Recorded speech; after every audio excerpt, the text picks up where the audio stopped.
Or maybe we'll turn it into a newsletter that we send to people on our email list. And so what you're looking at is taking a golden moment and then figuring out, how do I correctly wrap it using the wrapping paper? What format should I wrap this idea in order for it to best serve my audience on the platform that I am sharing it to? All of those moments are communicating the same message, right? It's the same source material, but you're using a different wrapper to share it with your audience. And again, this is something that you're going to need to work your way up to. We are almost a year into building out my personal brand and posting content publicly, and we're not at the point of consistently doing this to the level that we want. It's Trevor and then half me, not even half, like maybe like a quarter or a fifth me, devoted to the content, and the rest I'm running the business. And so as we expand our team, you'll start to see more and more of the content that we're posting on all three of our primary platforms start to look more and more contextual and native to the platform we're distributing on. This is something that you can work your way up to. You don't have to tackle from the very beginning. But I wanted to share it with you because I think it's something that you want to start building towards rather than 2, 3 years, 4 years down the road, figuring out this is a new operation that you have to completely steer a massive ship. Let's course correct while we're still a little speedboat and it's easy to correct and adjust how we're operating. All of this incredible work to understand what kind of content we're gonna make, how we're coming up with ideas, all of this amazing work has been done. You've been going through your workbook because you downloaded that earlier, right? And you've been filling out the exercises, and we have gotten a lot of clarity. We really understand what we're gonna be doing. A pretty obvious question that you're gonna be asking is, what are the first couple of videos that I make? And so what I wanna share with you is the first 3 videos that I recommend you make. Now, there's a million different versions of your first 3. I'm mainly sharing what my first 3 were and how you can go about doing this for yourself, your own version of it. So to be clear, this is not the end all be all. I'm more just adapting what I did and sharing it with you because I think it was very useful and successful for us. So the first video that I recommend you make is an introduction video. This is where you're sharing your story paired with lessons that your audience can use immediately. To be very clear, what this video is not, it's not a brag reel. It's not a resume dump. What this video is it's 3 to 5 key moments over your career or life that were pivotal moments, and each one is paired with a lesson that your audience can immediately benefit from. This is what makes the video valuable. It's not just sharing what you have done and giving the credibility that they can view your brand through from then on. It's also providing them useful value in the form of lessons that you have learned along the way, both from doing things correctly and incorrectly. This is exactly how I built my intro video. It was every season or big seasons of my career, along with one lesson that you could take away. It was not every single job that I've had and every little tiny thing that's happened. It's the biggest moments in my career that were pivotal turning points that I also had a very strong lesson associated with. That's what I recommend you build. Now, as far as what the flow of this video looks like, well, I think you can start with, why are you making content now? Why are you building your personal brand? What is the purpose behind this and why now? Okay, that's how I started mine. That sets the frame. Then what you wanna do is you wanna share 3 to 5 key moments from your career and life. Again, they're not random moments. It's not like you're doing, a full biography or anything like that. These are 3 to 5 turning points in your career or life that shaped how you think and what you believe. And then you're going to pair each of those moments with one clear lesson, a takeaway that your audience can act on. This is what most people miss. People don't want to just hear about the awesome shit you've done. They want to hear about what you learned in doing the awesome shit and how it can benefit them. So pair each of these moments with a clear and valuable lesson for your audience. See, ultimately, you need to connect it back to the viewer. The video is about you, but it is for your audience. So each lesson needs to speak to their pain, their goals, the stage that they are at, the confusion that they are experiencing, and the clarity that they are looking for. Finally, you need to close with what they can expect from you going forward. What I try to do is share what I am trying to embark on, which is this crazy wild journey of building my personal brand.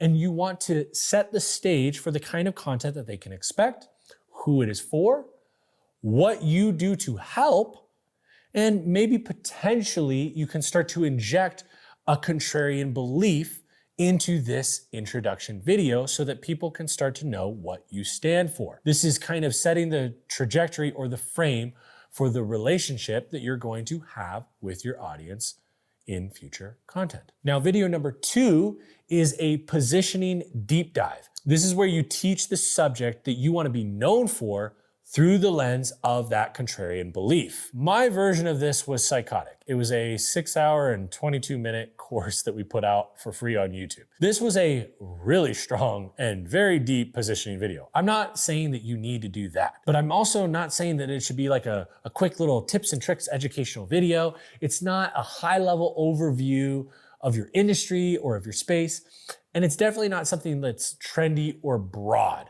None of the shallow end shit. We want to go into the deep end of the pool here. And so what this video is it should be a very deep, useful breakdown of the core subject that you want to be known for. Mine was how to build a personal brand. That's what I want to be known for.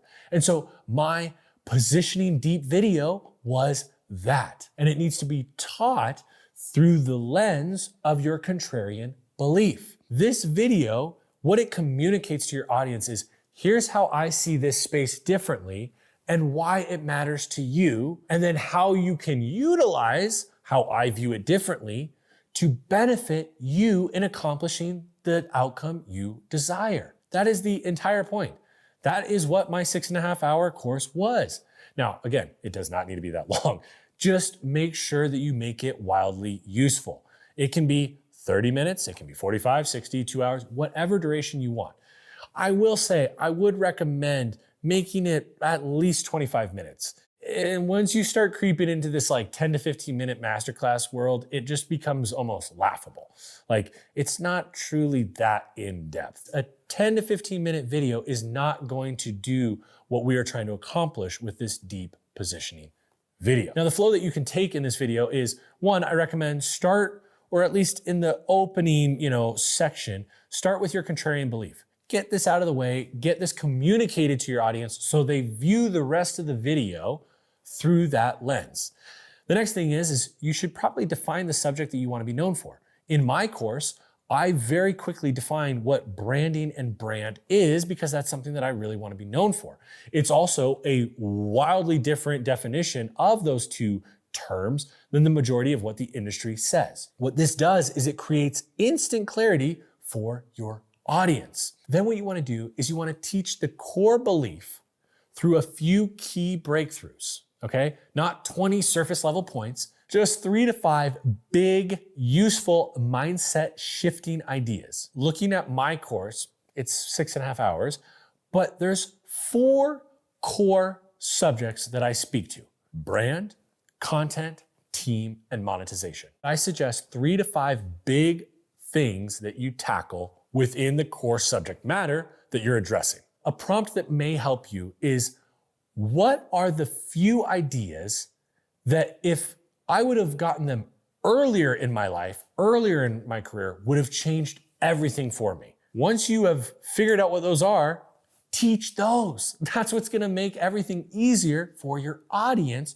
to get to the desired outcome where you're currently at faster than you ever did. And then you need to make it easier for the viewer to take action. Again, this is where trust happens. If you make it easier for them to take action on what you say and they get the outcome they want, if you do that consistently, they're gonna start to associate you with them achieving their desired outcomes. What a beautiful brand to build. And then you wanna close by setting your point of view as their new lens. This needs to change their belief, okay? You want them moving forward after this video to view everything that they do through this new lens. You are building the foundation for all the future videos that come. As long as you maintain a high value per minute, the more in depth you go, the more material, source material you have to help you and your team with future ideation of content.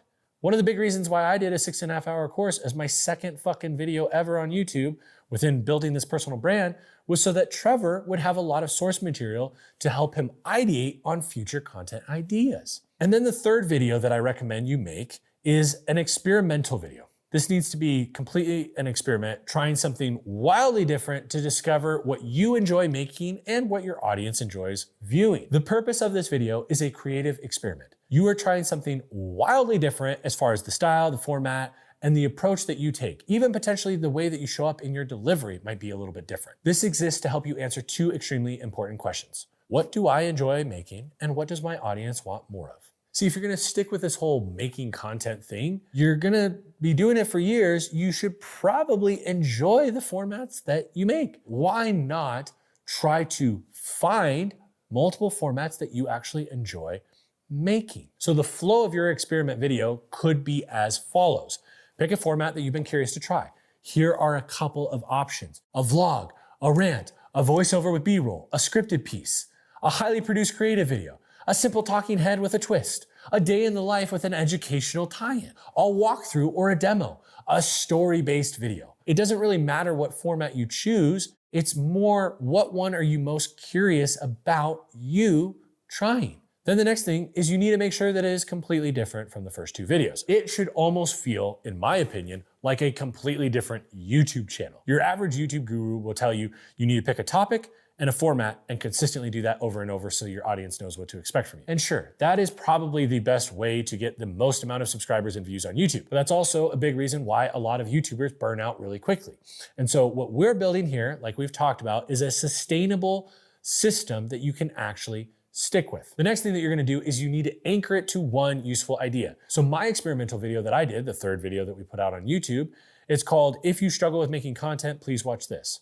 The whole concept is me talking through the mindset shifts that I had to go through in order to go from being the guy behind the camera to being the character in front of the camera. And what we chose to do is a 100% scripted video where I am delivering scripted, written out lines over the course of a motorcycle ride throughout Las Vegas, Nevada. This was quite the experiment, to be honest with you. I was just curious if I had the chops to be able to do a video like that. And so again, the format was new, but the value was consistent with the value that we were delivering in the previous two videos. It wasn't an entertainment video that we were making, though I will say I think based on the comments, a lot of people would say it was more of an entertaining video than our previous educational content, but still the purpose for the viewer was to educate them on what shifts I was making in order to be somebody in front of the camera. Because turns out you and a lot of other people have moments where you struggle with being in front of the camera. Good news, me too. It's a crazy thing.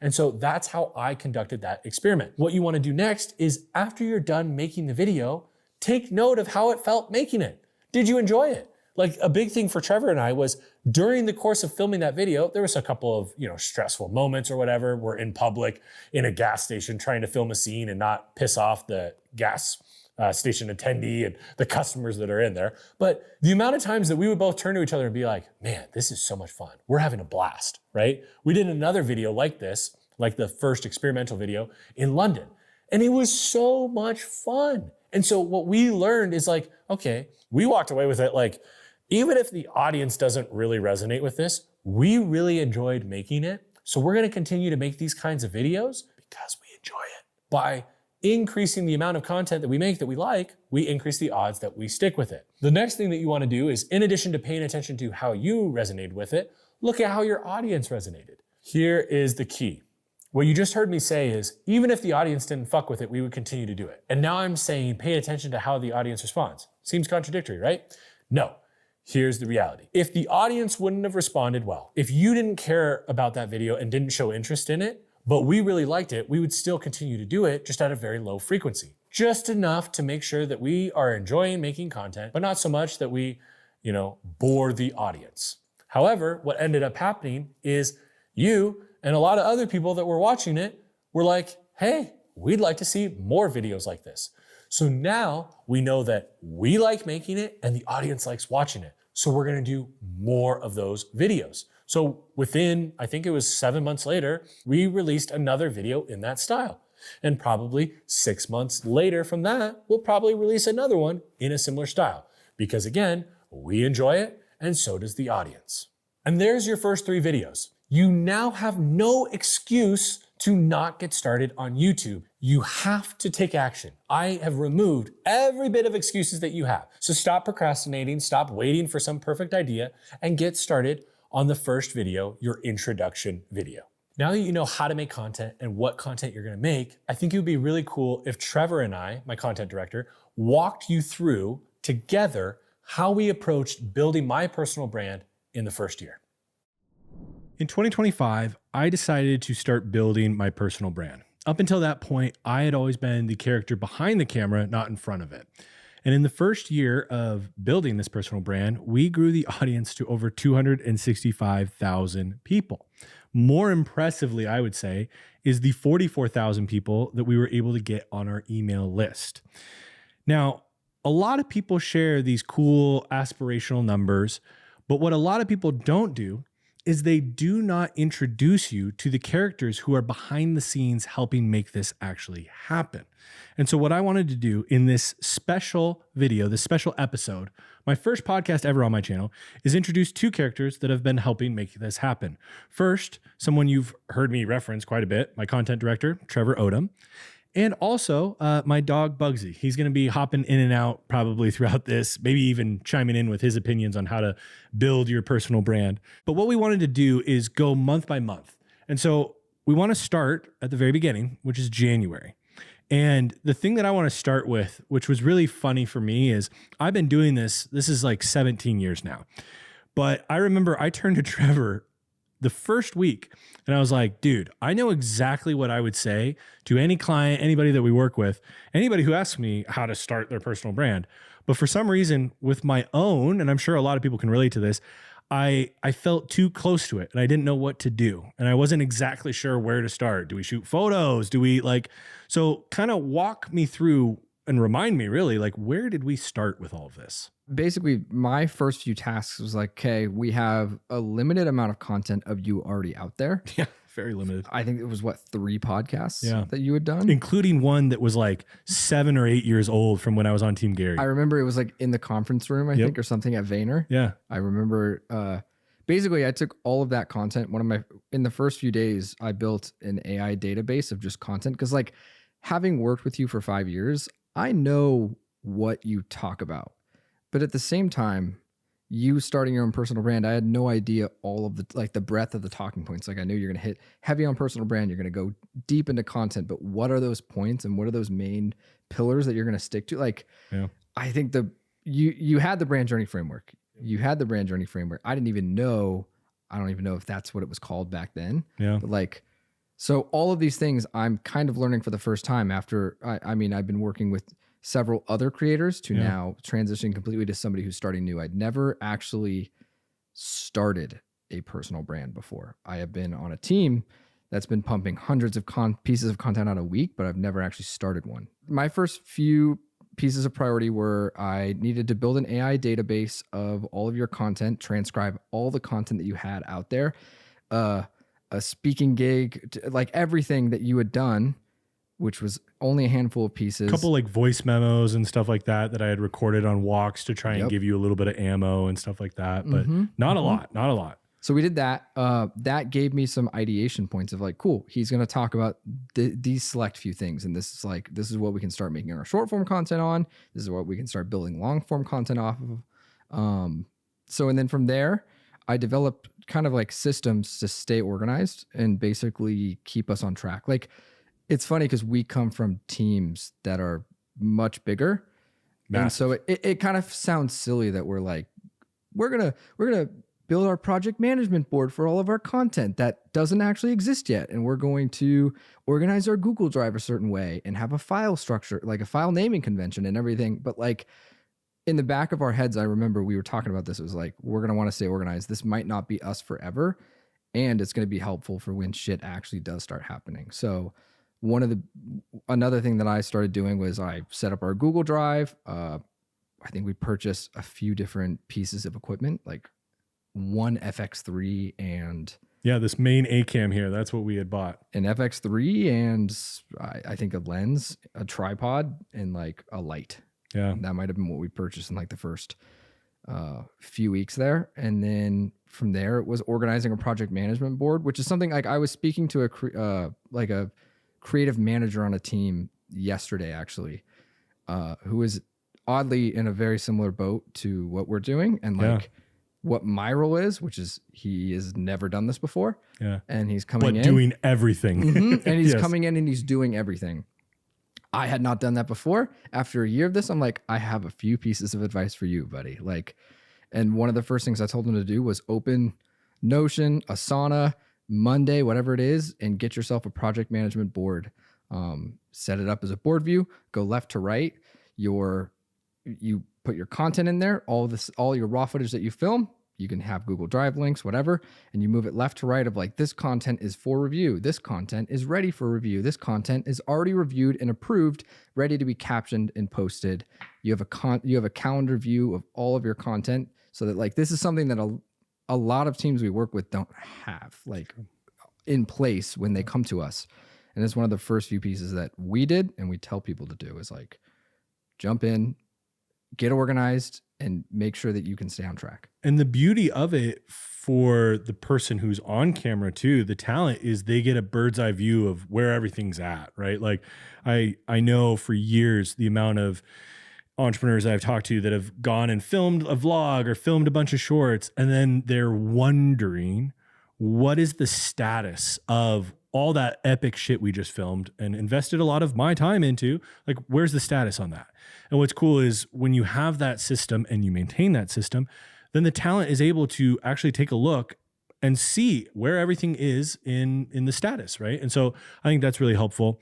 One thing that I'll just quickly hit on that I focused on, and then we can move on to February, is this was the first time where I was really taking what I did naturally and just felt inherent to me, my way of operating, and learning how to distill it into bite-sized chunks for people to learn from. And so the thing that I was really focusing on in January was like, how do I develop my natural ways of operating into frameworks? The way that my brain thinks and analyzes things. How do I develop this into a framework that the audience can follow and makes it easy? And that was a very interesting transition because I've worked for some amazing individuals who are wildly gifted communicators and incredibly good at teaching people things. So I think I had a little bit of a leg up from observing them. But January was really me focusing on figuring out, how do I communicate these things, right? And then actually one other thing that we should hit on really quick is the first video we did, we decided to do an introduction video, right? We decided to introduce your career. Yeah. It was like, do you mind walking through just a little bit of like what that video was and what the goal was? Yeah. I mean, I don't even know whose idea. It was just kind of like the easiest low hanging fruit that we can do for our first YouTube video is we can make a video about what you've done in your career.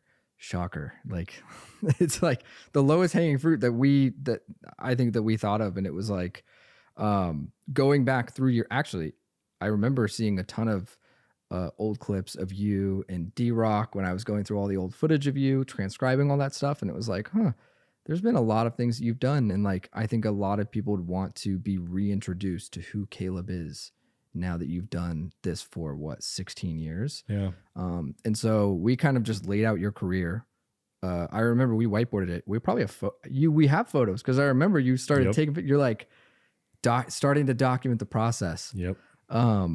And we whiteboarded out for a whole day, your career, all the positions that you have been in, and then 1 or 2 lessons from each of those, like it's very high level, but it's also extremely tactical and extremely important. It was like, and I think it ended up being like a 50-minute long video for your first video, which is crazy. And the takeaway for people is, you should assume that nobody knows who you are, right? And obviously for the majority of people, that seems obvious, right? I've worked for some high profile individuals, so maybe it would have been easier for us to go into this assuming that some people knew who I was. That'd be kind of bold. But what we did is we decided, okay, cool, we're building an audience. We need to frame how the audience is going to view me. And so for a lot of people who are starting or restarting their personal brand, I think something that is wildly effective is to create an introduction video that gives the credentials as to why you are somebody who should be listened to on the subject matter you're about to speak to in your content, right? And like, I think, some of the people, again, it's not a lot, but some of the people that knew who I was before we did this, they were aware of some of the characters that I've worked with in the past, but maybe they didn't know about the time that I spent at Constellation Brands working on Prisoner Wine Company, High West Whiskey, right? Like they didn't know about my first job at Logos Bible Software, where I learned a lot and was able to develop skills of how to work on software and make, software that might be kind of seemingly boring for a lot of people look cool. So I think it was a good moment for us to share a little bit more of who I was. But to your point, if it was just a list of my resume, that'd be boring as fuck and nobody would give a shit. But we tried to tie in an applicable lesson for everybody watching. And I think another side note, I'm going to keep doing that because this is a podcast where we're given as much gold as we can. One thing that Trevor did a really good job on that video is taking really good note of what I was saying and asking me follow-up questions, helping to make those pieces of advice that I was giving more practical, not just high level, but also in the dirt so that people could actually act on it. Appreciate that. Yeah, absolutely. It was great. Before we go on to February, something that I realized I didn't do at the top is I didn't really list off all of the amazing credentials that Trevor has. And I want to do it because he's not going to do that. He is a humble character and kind of like myself, he's not going to want to tout all of those things. He'll feel awkward doing that. And so I'm going to do it for him. So in addition to Trevor being one of Bugsy, my dog's best friends, he freaks out every time that Trevor comes over. Trevor and I have actually been working together, like he said, for 5 years now, which is absolutely insane. And before he was my content director, Trevor actually led all of the short form for 2 very prominent entrepreneurs and creators in the business creator space. I'm talking like billions of views a year kind of level, and hundreds of shorts being produced every single week, overseeing many different editors, also editing himself. That was another interesting thing that I thought was really cool going into this year was I've watched you go from being an individual contributor, right? You're the editor making the short form clips, to being a manager where you're overseeing other editors and you're reviewing all of the clips and you're the one in charge of the short form process and the quality, or sometimes lack of quality, and then quickly adjusting and improving it. You oversaw all of that. And then now you're going into this role where you are a director. And in the beginning, it was director of nobody, but very quickly for our second project, we hired somebody on to help with the motion graphics. And now we just recently brought on a contract editor that we absolutely love that you're overseeing. We've worked with a couple other freelancers on other various projects. And so this is now a time where you're not just focusing on short form, but actually, oddly enough, Trevor was most experienced on short form. And what did we not do for the first year? Shorts. We focused on YouTube. And so I think that brings us perfectly to February, which is when we shipped the first YouTube video that we talked about, that intro. We don't need to talk about that. Let's talk about the course. Like, not only my second video that we're doing on YouTube, this is your second video that you're filming, leading, and editing for YouTube. Like, let's talk through, like, take it from the beginning here. What was the process for making? And real quick, for context, if you're not familiar with it, no reason that you should be, we produced a 6.5 hour free course on YouTube called How to Build Your Personal Brand. It's absurd. I think it's really, really high value. It's long as fuck, but I think a lot of people have gotten an insane amount of value. It's at, I don't remember, it's somewhere over 750,000 views at this point. It's insane. Nobody is more surprised than me.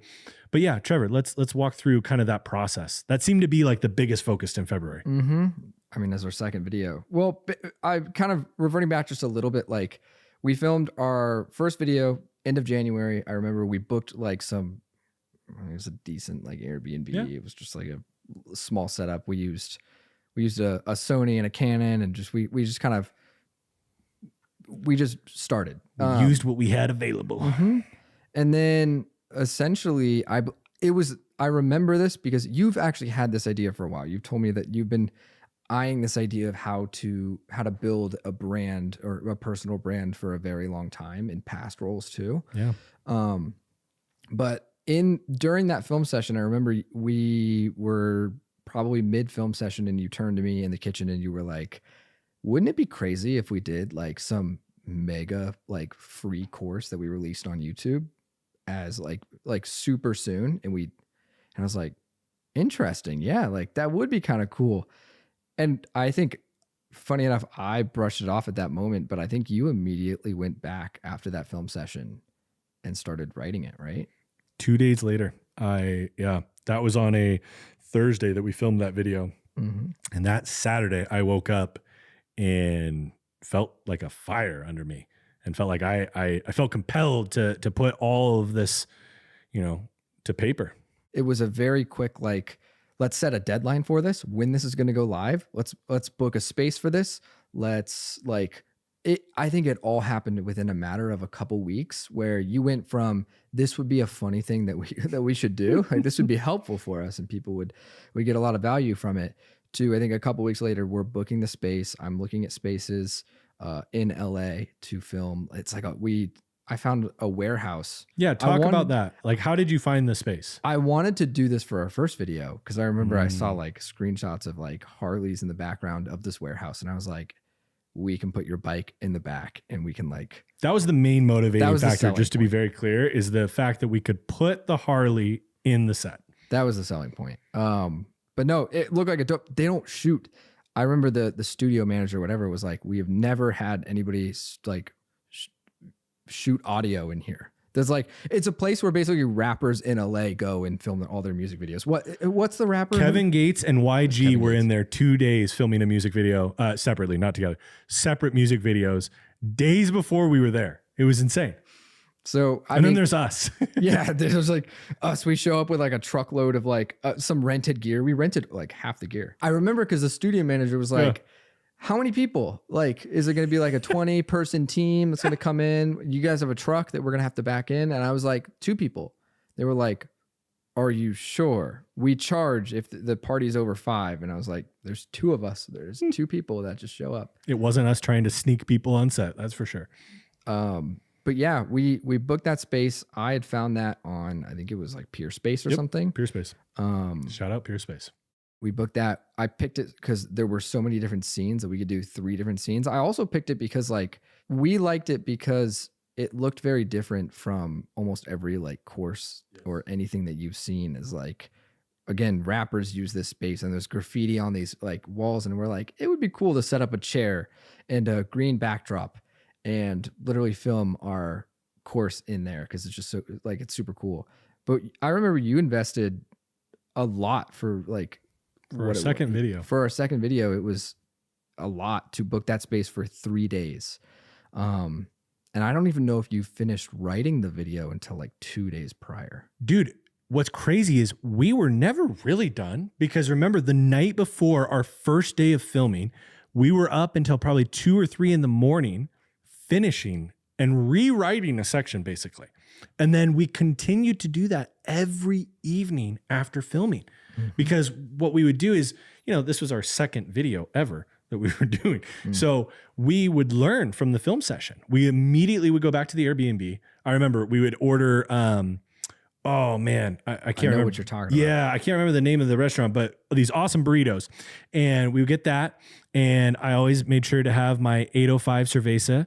And we would then rewrite the next section taking into account the things that we learned, right? Like lines that maybe I had written that read really well when you would read them, but when I would go to say them out loud, it just like felt weird and stuff. And we actually, if I remember correctly, we, after the first day, rewrote the second section so that it was not as many lines, but more bullet points. Because I quickly realized I'm a terrible reader. Just for context for everybody, I don't read books. I just listen to audiobooks.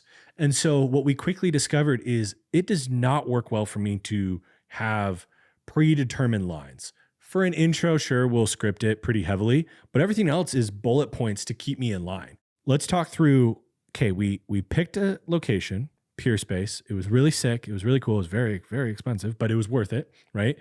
We did that. How did we go about setting everything up?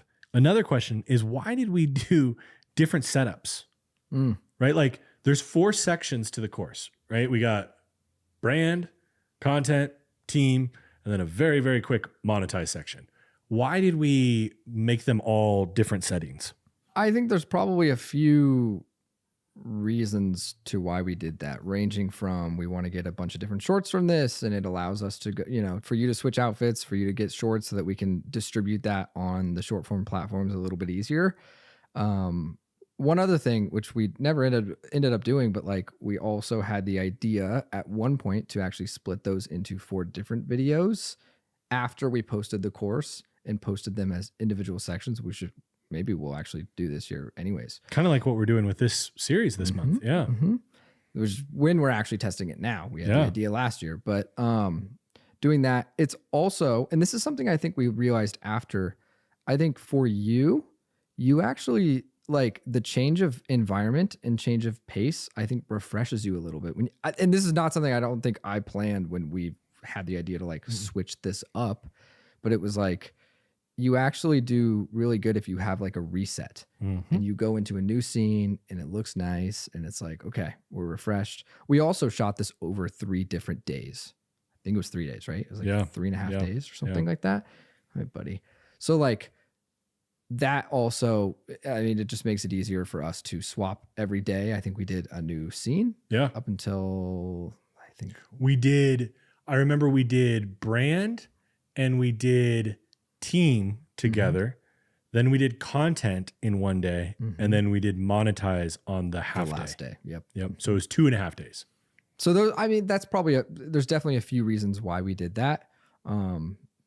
Mainly it's also just because we thought it was cool to show off all the scenes in the warehouse because it had so many cool scenes. But it's like the other thing too is we made the assumption that if anybody was gonna be crazy enough to watch all this stuff, they're probably not going to watch it in one sitting. Shout out to the individuals who have watched it in one sitting. That's pretty crazy. And I'm eternally grateful to you. People do that. I have gotten DMs of people that are like, yep, I woke up this Saturday and decided my Saturday is dedicated to that. Real quick, I just want to say I am so sorry. I know that this is a lot to take in right now and even more for you to take action on. But that is the whole reason why we created Ralston Select. Ralston Select is your one-stop destination to not only learn, but to actually implement. We're talking pre-production, production, post-production, and platform strategy, all through the lens of educational content. Click the link in the description below if you want more information. Now let's get back to the video. What I was also thinking about is like, people are going to come back to this video. And so we almost tried to treat each section like it's its own video in this massive self-contained thing, right? And that way, if they did come back, it would kind of re-engage them. To your point, it re-engaged me filming it, but also the theory was maybe this will help re-engage people on some pretty heady, deep, long shit. Just bumping into the table. Bugsy's just trying to find a spot right now. Hey, you can sit down. You can sit down. He's a golden doodle. He's 2 years old. He's the sweetest. I know there's going to be comments about him, asking about him. So moving on from that, and I want to be careful because we're spending a lot of time on the course, but I think it was like, the biggest, probably arguably the biggest thing we did. Oh, definitely. Yeah. So I think it bears a little bit more attention. So the next thing that we do is after we're done filming, how did we handle post-production? Like, I feel like one, we can talk about hiring Michael, bringing him on, but yeah, I'd love to talk through a little bit more.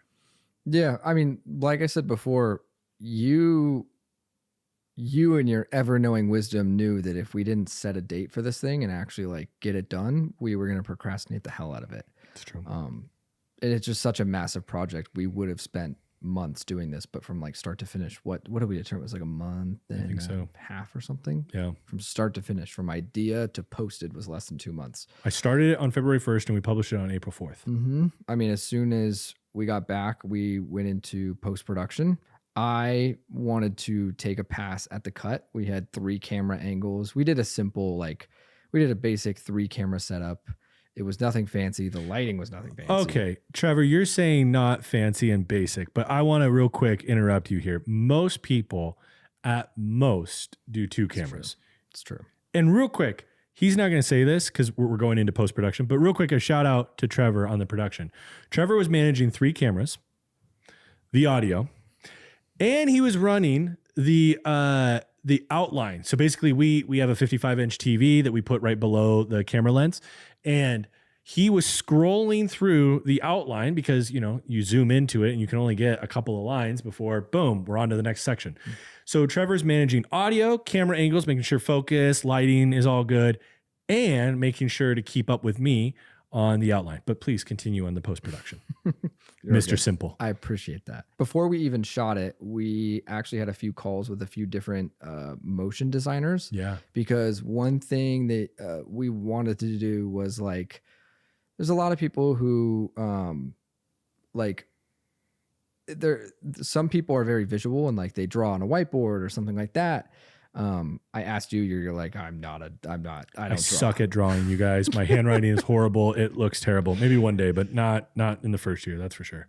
And one of the things that we also noticed with a lot of these, like the whole idea for this course came from looking at the industry, looking at the niche that we're in and doing the opposite of that. Everybody does paid courses. We do a free one. Everybody does 2-hour master class courses and we do 6 hours. It could have been more. We cut it down. I think we had 14 hours of raw footage. Yeah. So like everything that you're hearing, like we just took a look at what everybody else was doing and we're like, you know what? Which would become a very staple piece for us later in our content. But the motion design basically nobody does that. Nobody has motion graphics throughout their courses. Like a lot of the times, like we wanted professional custom. I am custom. No like Mogerts or anything like that for all the editors out there. You know what a Mogert is. But we wanted custom motion graphics in our style, our green, our tan, stuff like that, our opal mist color. Yep. Love our colors. So we wanted to do that. So we had a call. We actually hired somebody before we did the project. The thing was I was going to cut it, swap the cameras, color grade it. Everything was going to be done. And then I'm going to ship it off to this motion designer. And this is all going to happen in like 4 weeks that we shot it.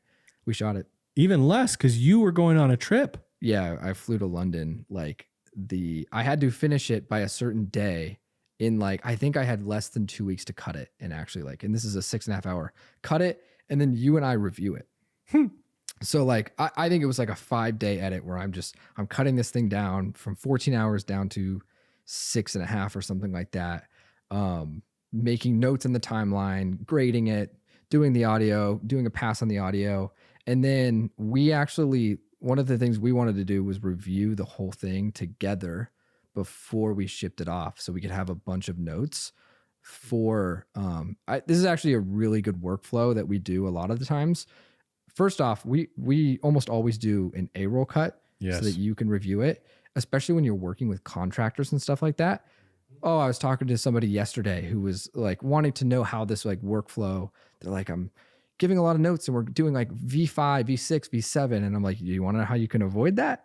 Something that we learned early on, which was we review an A-roll cut or somebody reviews an A-roll cut. So we did that together for this one. We can jump into that in just a second, but you do the A-roll cut and then you leave a bunch of notes on frame from that A-roll cut of like, I'm picturing this here. I'm thinking this here. The roadmap I'm thinking can be something like this. And you can actually draw on frame so that when the contractor comes in, like I had 100-something notes for Michael of like motion graphic here, something here, this lower third for the workbook that we included in the course that needs to have a motion graphic that I think. So when Michael sat down to film it, I could go on a trip to London because he had all that he needed in a frame folder ready to go for him. Shout out Michael Moyes. We're going to link him in the description. He's an incredible motion graphics artist. If you want to hire him, I highly recommend him. He's fucking awesome. He killed it. And took a bet on us. Yeah, absolutely. really early on. Yeah. Which was really cool. But we reviewed that together, and that was probably the biggest thing we did in that post-production process is we sat here in this living room actually for 14 hours or something. Yeah. We cut the intro. We actually changed it, like completely changed the intro. That's right. That's a big point, actually. We had scripted an intro, and I'm going to be real. I thought it was a good intro, and I still think it was. But when we were watching it back, there was a moment. The way that it starts right now is you're on one of two paths. Mm-hmm. And that was originally probably about 30 to 40 seconds into the video. I think over a minute, yeah. Yeah. And we decided in post to cut that opening and go right to that.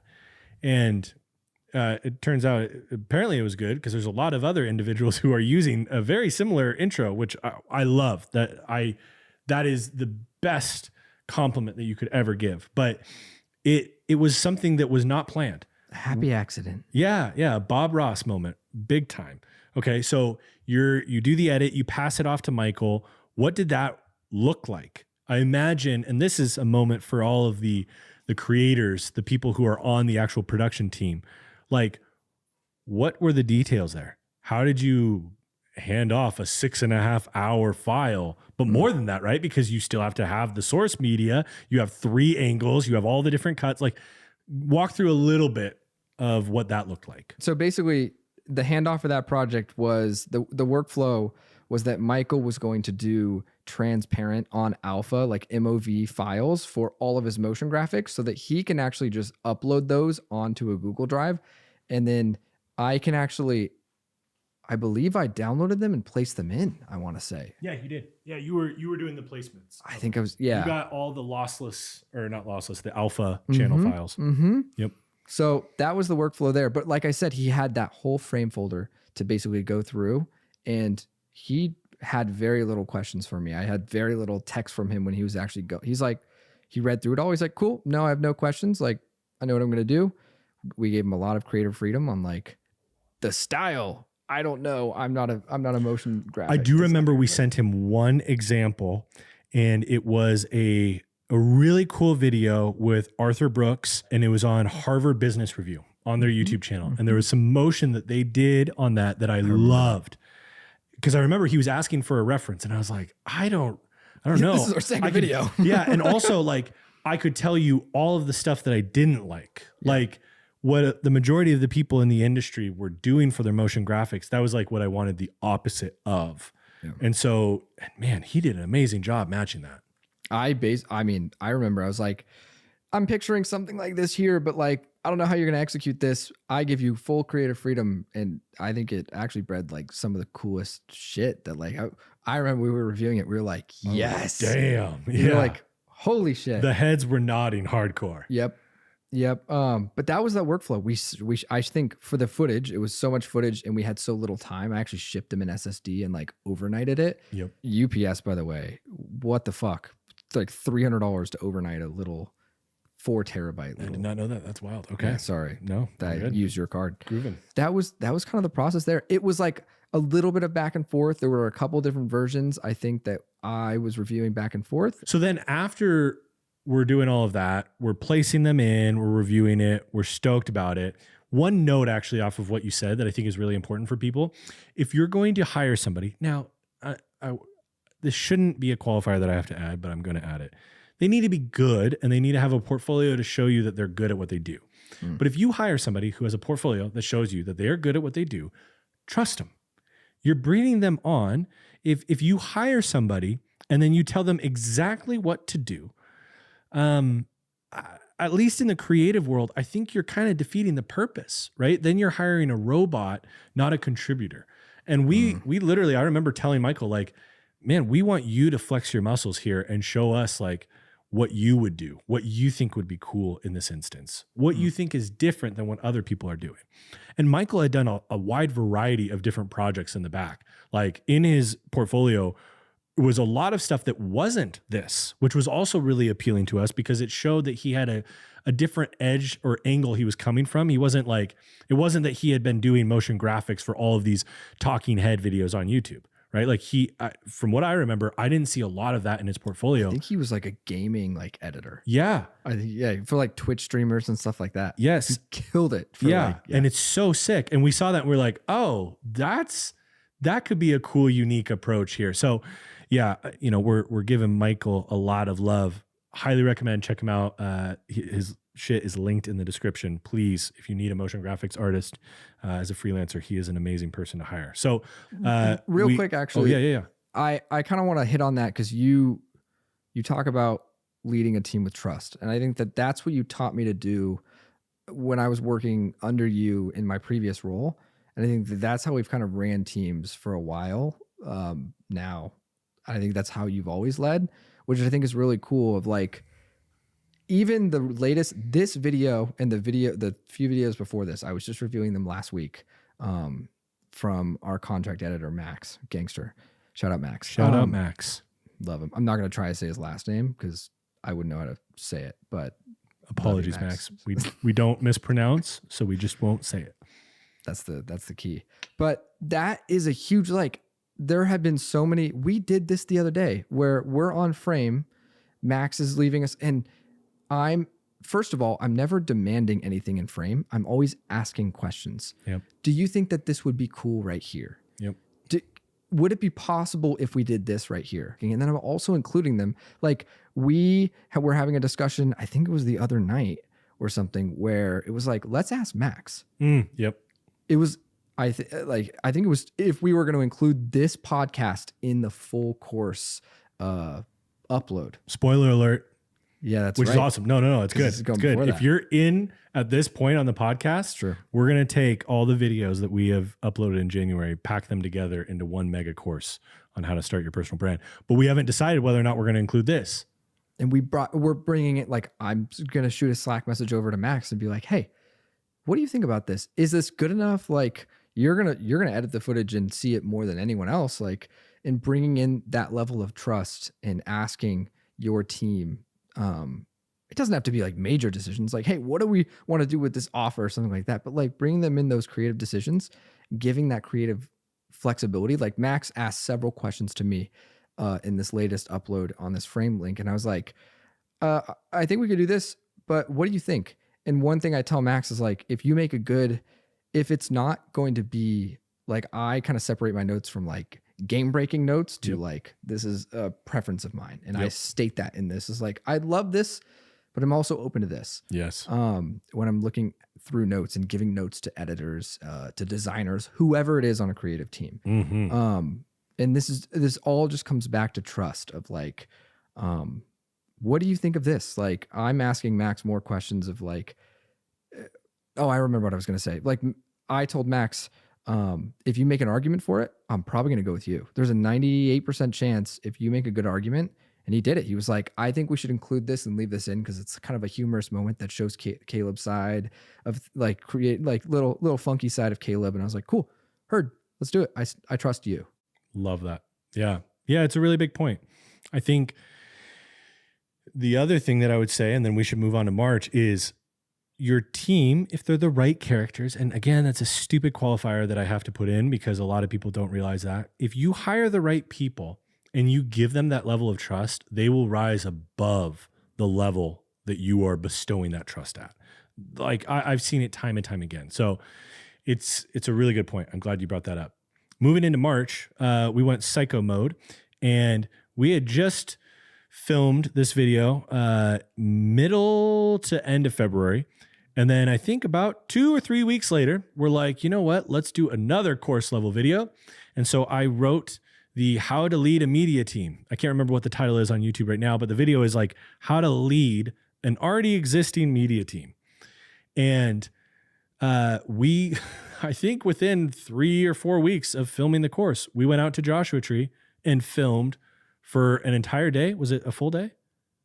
Yeah, I think it was one full day. I think we did. Yeah, sunrise we did that sunrise to like way after sunset. Because I remember you jumped in the pool at the end when it was freezing. Fucking cold. Yeah. So we went into that. I think some interesting things to talk about here are the location and the outlining process. You mentioned when we were talking about and planning for this podcast and talking about what we were going to go over, you mentioned something that was really interesting, which was that I chose the location. Can you speak to that a little bit? It's so interesting because a lot of people think that like when you bring on a creative director and you're just starting your brand or whatever, like they know everything and like they will handle all the decisions and stuff. And I think actually contrary to probably what a lot of people are thinking anyways, like about my role and what I'm doing for you, is it's actually, it wasn't like that, and it still isn't. I actually had this conversation yesterday, and I remember I told it was a creative manager that I was talking to, was the one that I said was starting in a similar role. I was like, I'm actually still being onboarded 1 year into this role. I'm still being onboarded. Because you mentioned like you picked the location. At this point, 3 months in, I did pick the location for the course, but that was like a mutual kind of like one-off thing. But You nailed it. 3 months in, I actually had no idea your taste and what you actually preferred in your locations.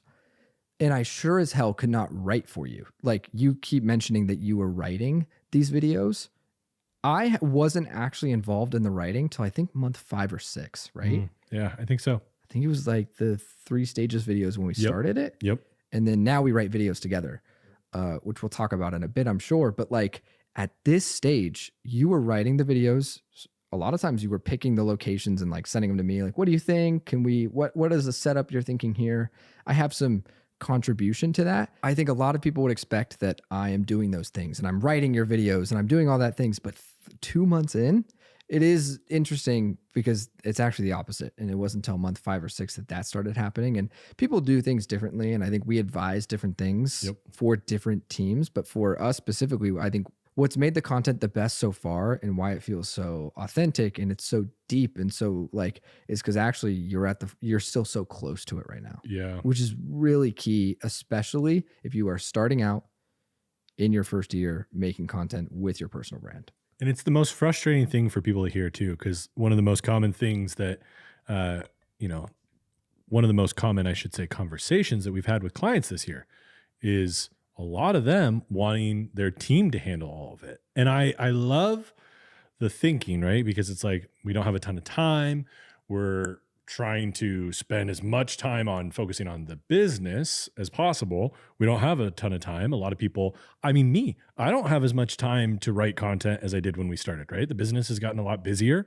Thank God. That's an amazing thing. I'm so grateful for it. But that means that I have less time for it, but I still fight to be involved in it, because the thing that I literally was just having this conversation with somebody today. And I mean this with all due respect to everybody who is behind the scenes behind somebody, but if your team was capable of writing this shit just as good as you would, why are they not the ones on camera, right? At a certain point, maybe that'll happen.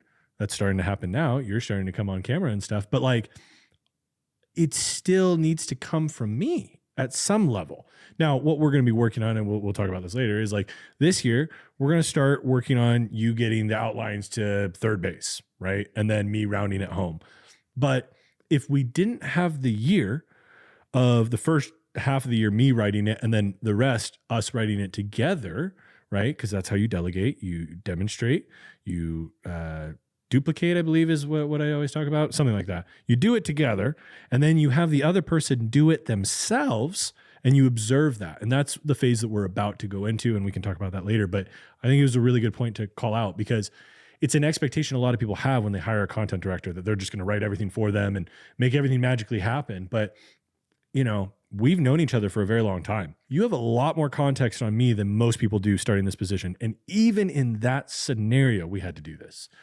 And we could have done it the opposite way, but then it wouldn't be my words and it wouldn't be me, right? It'd be an outsourced version of me. And so I think we need to calibrate. And that's what a lot of people need to do, is they need to go through that calibration phase, which is one that a lot of people want to skip, which I think is interesting. Super crucial. Yeah, I think but yeah, that was, so we went in, we shot that video.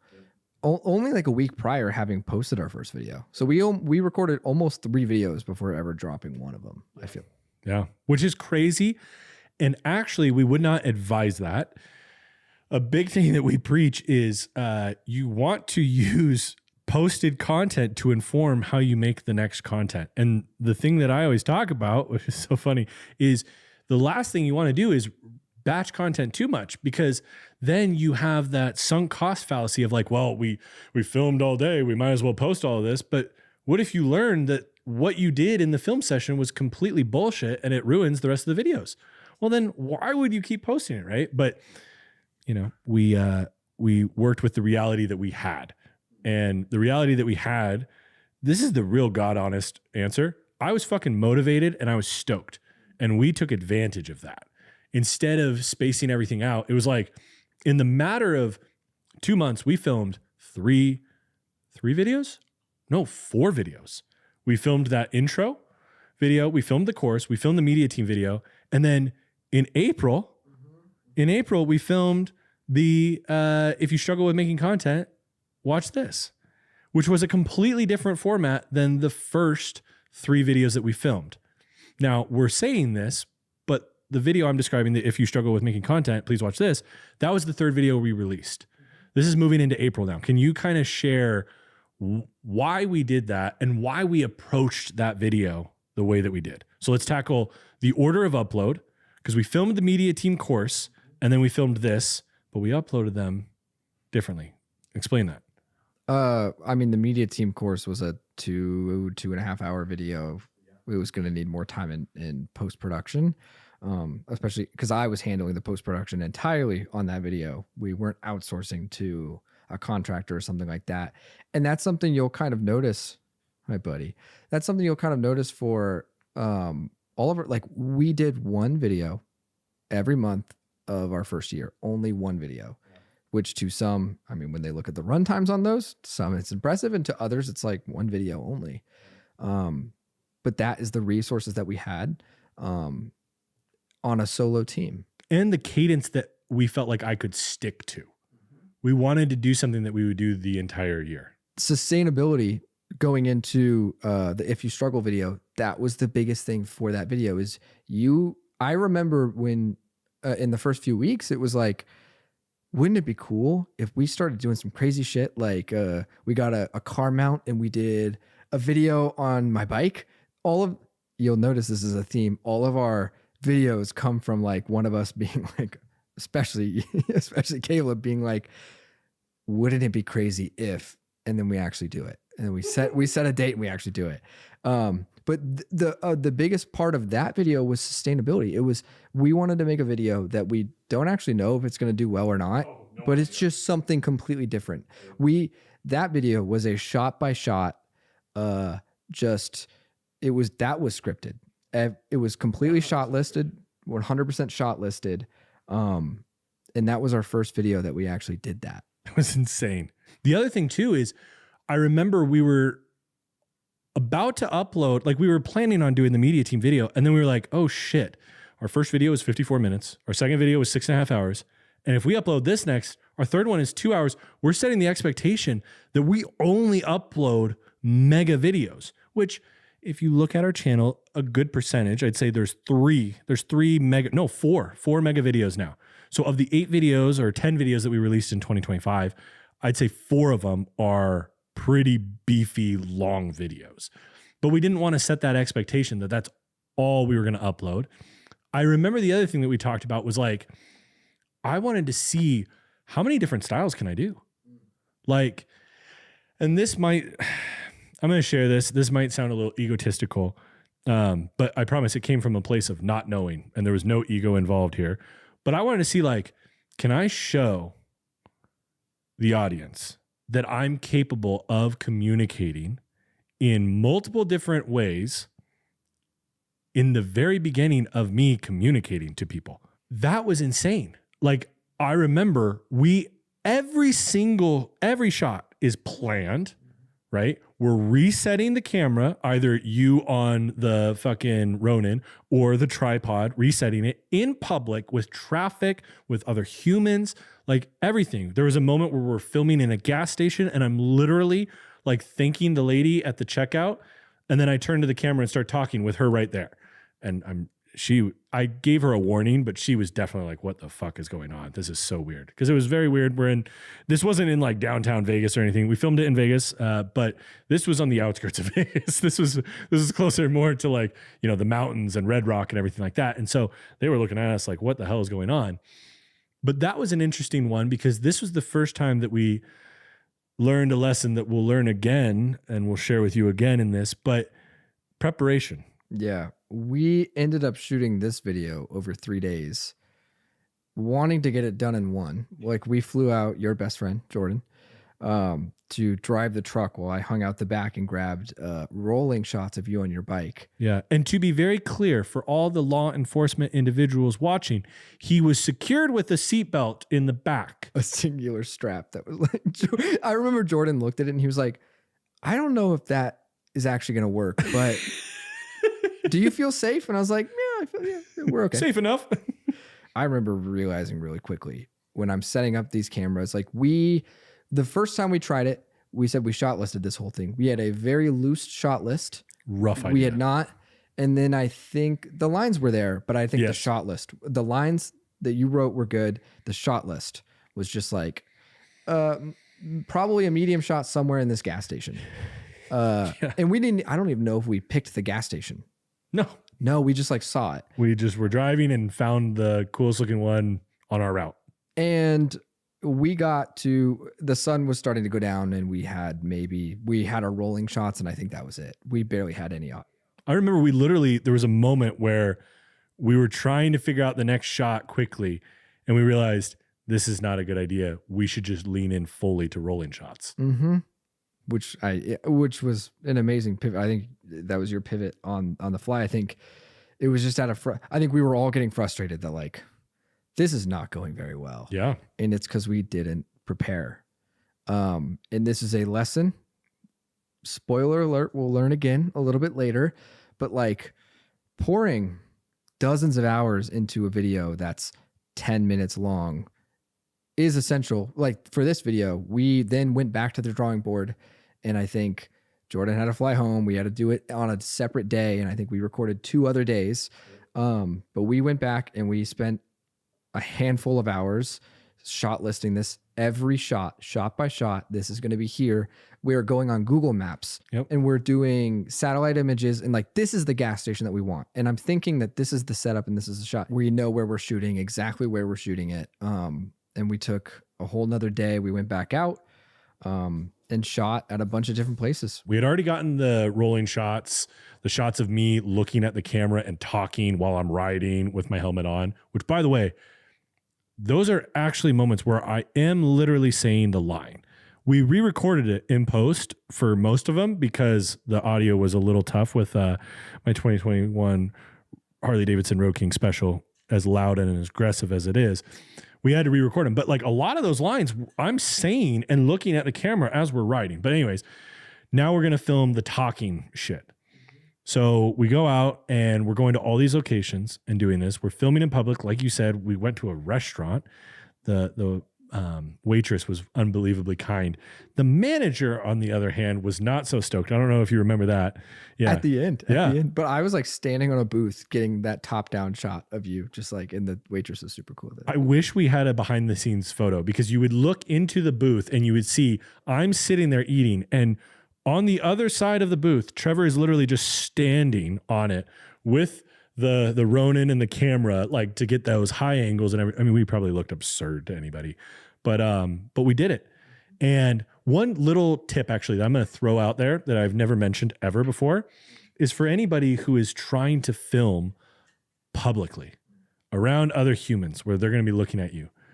I'm telling you, sunglasses are your best friend. You'll notice that in both of the videos that we've done like this, the one in Vegas on the Harley and the one that we'll talk about later, probably walking around London and talking to the camera, I'm wearing sunglasses. If you're going to film out in public and have people look at you and you're embarrassed by that, some people are not, and I envy those people, but I am not one of those. Like a lot of the comments on those videos are like, I can't believe you did that. I can't believe you said that in the convenience store, like with people around you. And the reality is I am probably more terrified of what other people think of me than most of you watching or listening to this. That is a very real reality. Is I am very uncomfy talking to a camera when there's other humans around. It makes me squeamish. I do not like it. But what I try to do is I just try to completely ignore them. I used to play basketball in high school, and for better or for worse, I would just completely black out. I mean, there was literally one time where I remember I was going for a wide open layup and I'm like, why the hell am I so wide open? Turns out it was the other team's basket and my whole team was yelling at me, Caleb, but I couldn't hear.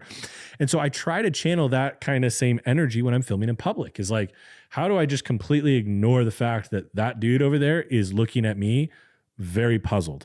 Because the reality is it doesn't really actually matter. And more often than not, they're thinking about it in the moment, and then seconds later they're driving and they're paying attention to the road, or their kid screaming in the back and they don't give a shit. But I thought that was a very interesting video because you got to exercise some interesting skills that you have not ever in the past, which is you probably did, I think we could comfortably say 30 different camera setups in like 12 hours. Yeah, like 10 or 12 hours. Yeah. Yeah. Mm-hmm. Which was insane. Real quick, before we move on, let's talk about that real quick. Like, a lot of people in the comments on that video ask about what was the film setup. I mean, some people think that I filmed it myself, which that is wildly impressive on those walking shots. But talk to us about that. Like, what was that like? We've had to get very scrappy. And also in the past year, I think my actual production skills have leveled up so much. I used to do it all the time when, like, I filmed quite a bit at my last role, but all sit down talking head stuff. And then before that, I did some commercial work and some stuff, like, but nothing crazy, like nothing like super, but like, it's been interesting that we have some ideas. Like, you also have this one idea of going to New York and filming in the back of a taxi cab. And I actually have, like, in my head how I'd shoot that and how I do that with like GoPros and stuff. Like, there's been some interesting production setups, but for this one particularly, in particular, I think we bought a Ronin RS4 or something like that. RS4 Pro. I think, yeah, it was an RS4 Pro Ronin. So knowing that, like, we have to basically be in and out, this restaurant or this convenience store will kick us out if we're there for more than 2 minutes. And we officially got permission, but they were like, make it quick. It's funny because, like, when you walk around with a phone and a camera, you're like, which is something you can get a phone. Honestly, it's something we should have considered as a phone stabilizer and just shot with an iPhone. That would have been probably a little bit more inconspicuous, but we did a full RS4. I had wired earbuds, and then I had you labbed up with, I believe, the DJI Holy Land mics, like something like these wireless mics. The audio wasn't the best, like the audio quality, but for run and gun, like everything that we're doing right now, it's not like a wired Sennheiser mic or anything. We're going for speed. Yeah. Like, I remember you telling me, I know you haven't done this much before, but like, we're going to need to be in and out. You need your white balance. Like, I think sometimes I even did auto white balance because I'm not going to sit here and like fumble with the settings. Like, you need to be in and out for a lot of these different shots. And I'm going to say something here real quick. It was a little bit more dramatic and intense than that. There, at the gas station, I literally turned to Trevor and I was like, you have 2 shots, 2 takes for each of these scenes. I'm going to walk up, grab a Red Bull, and you have 2 attempts to get it. And then we're moving on. Like, it was a little intense. I was like, you have 2 tries. And if we fuck this up, we're moving on. It was very stressful, but I'd say by the time we got to the London video, I had it mostly dialed. Like, oh yeah. You can tell I'm in a whole different world, and I'm like, but like, we had the pre-production dialed, but that was the setup. It's the most basic, like, what can go wrong? I'm on autofocus. I have like auto settings, like anything that I can eliminate going wrong in those scenarios. I learned that, like, we need to do it. We also just had a certain amount of daylight. And so setting up, I think, was that the video that we had a monopod for? No, that was a London video. Yep. But we had very quick. I almost very rarely, I think, used an actual tripod. Yeah. And I went handheld with the gimbal, just like this. I mean, and just sitting there, like, we're gonna do a top-down shot. Cool, holding the gimbal right here, like, and we're gonna go and roll. Very interesting production challenge, but like, that's how we did it, and we're scrappy with it too. Like, I think we taped a mic to the inside of your helmet, and that's how we recorded the audio there when we drove down. Like, I just had you roll through the neighborhood on your bike, and we recorded audio a different day, and I just like taped a mic into your helmet or something. And we wanted it to sound real, but we also wanted it to be hearable and legible. or not legible, but hearable, understandable. You know what I'm saying? And so what we did for the real nerds out there is we did not record that audio on the same bike. We actually, I'm kind of a weirdo and I have a couple Harley Davidsons that I love. And we picked my quiet one, the Pan Am, which is, it sounds like a sewing machine basically. And so it would still have the sound of being on a motorcycle, but wouldn't be quite as intense as the Road King. And then in post, I remember you added, but more like you had control to separate my audio from the bike audio, but you added in the Road King so that it was authentic. So like if you are a Harley nut and you watch that video, all of that shit is real. We recorded all of that folly. Like when I take off and you hear the exhaust get louder and louder, like we recorded all of that on the third day, I think, right? Yeah. All planned with pre-production. Yep. All in like, this is how I'm going to tackle this and how this is how we're going to do it. And that's probably the biggest lesson that month. I think we also launched the course. Yep. Yeah. April 4th, we launched the course and it didn't do that much in the beginning. Like it did better than we expected by all means. But compared to what you guys see now, that first month gave us no indication that it was going to take off and go in our world intergalactic, right? Like we did not see that. So we go from April into May. And May was interesting. There was a lot of different things, but I think the cool thing that we could talk about is there's two things. The second thing will be this is the month that the course did start taking off. But the first thing that I think we should talk about, Gary Vaynerchuk, if you don't know who Gary V is, what rock are you living under? This man pioneered the whole space of being a entrepreneur who's creating their personal brand online and making content at scale. Like he pioneered the whole thing. All these individuals that you probably watch and learn from right now that you admire, they are here because of the trail that he blazed. And Gary, for the last couple of years, has been focused, as far as I understand, far more on VeeFriends and VaynerMedia and really operating those things. And he wanted to do something really fucking cool in May. For VeeFriends, they had a massive release. They partnered with Topps, the card, like playing card, collector card maker, Topps. And I'm a little ignorant on this world, so please excuse my ignorance. Anybody who's really in it, you can roast me in the comments. But Topps has a limited edition version of their cards called Topps Chrome cards, I think is something like that. And VeeFriends was doing a Topps Chrome release, which as a side note, y'all, is fucking wild. It was not that long ago that Gary was drawing these characters on a piece of paper and had this idea. And within less than 5 years, that dude is doing a partnership with the #1 card maker. I could go on. I really admire Gary. I love him to death. He's the best. But he wanted to document that month of releasing that by bringing back Daily V, which was a series that he did, a vlog series on YouTube, where for a very long time, he was uploading almost every single day a vlog from the previous day, usually literally just 24 hours prior, because the team would stay up all night, edit it, and then release it. Bunch of savages. And he wanted to bring that back, kind of like a nostalgic play to document the whole process. And in doing that, he invited all the OG characters that had been videographers over the years, which was so cool. Like, I know that Justin Dalfrez came back and filmed, David Rock, obviously, Tyler Babin, Jason Marina, right? Dustin Lee did an episode. I did an episode. It was awesome. Stefan did an episode from Ask Gary V days. Like it was awesome. It was so cool. And I felt really honored to be invited. But then I felt a little insecure because I have not edited a video in years. I mean, years. I've cut maybe like a short here and there and stuff like that. I did a couple of shorts edits, but for the most part, I hadn't done any editing. And the plan was like, we're doing quick turnarounds. I have historically, that one of the things that I think I tried to build my editing brand on when I was an editor is like my speed. I was really fast, but now I am not. And I wanted to deliver for the man, right? Like Gary's asking me to come out and stuff. And so we tag teamed that. Mm-hmm. And that was really cool because you've been a Gary fan for a while now, right?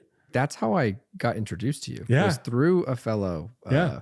I was doing intern-esque work for Tyler Babin, Gary's original videographer after D-Rock. Yeah, he came in after D-Rock. Like right after D-Rock. Yeah. I was doing some work for him back years and years ago. And that's how we actually connected. But yeah, I literally grew up 16, 17. That's why I'm doing what I'm doing right now, is because of Gary, which was a very surreal being in a car with him. And yeah, that was weird. That was so cool. And so what we did is we tag teamed it. I filmed, and then I was giving you the footage and you were editing. But let's be real. In addition to that, Trevor was also helping me because, again, I haven't been the person on the go filming in a long time. And what people don't realize, that man is a mutant. He has energy like I have never, ever seen. If he has coffee or he doesn't have coffee, the man is electric. It's crazy. He's go, go, go, go, go.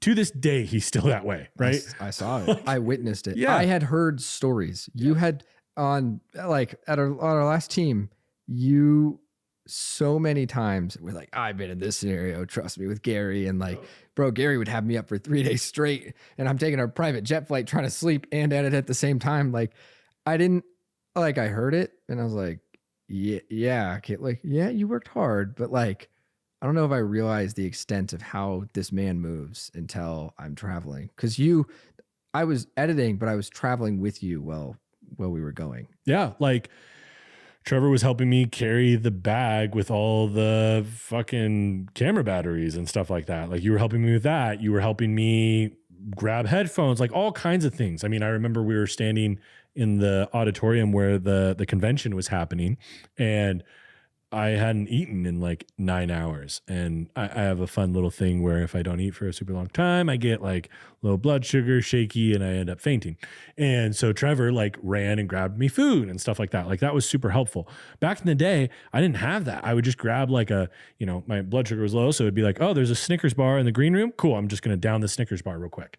And one thing that I want to mention that to be super clear here, it wasn't that Gary was demanding these things. It's that I respect that man so much. And I would see time and time again, we'd have a full day where he's, shaking hands and answering questions for hundreds of people. And then immediately on the next, 4-hour flight, he's on his phone working the whole time. And it's like, God, how can I not, I remember at the time, I think when I was working with him, I think he was like 44, 45, and I was, 24, 25 or something like that. And I was like, this dude's almost double my age and he has triple the energy. This is insane. I'm at the point in my life where I should have the most energy and be the most willing to stay up and scrappy. And I was, but it was wild. And so the thing that was really cool though, is you got to edit 2 different Daily V's. The series that I watched in high school. Yeah. That was cool. That was an amazing moment. And one thing that was really cool too is I think we got to work with Team Gary as Team Gary is now. And that was also really cool. I mean, like Sid, obviously great individual, great human, did a great job of corralling all of us crazy characters. Cause Stefan, David, Tyler, like myself, we all have things that we're doing, right? Like we either have jobs or we're building our own businesses.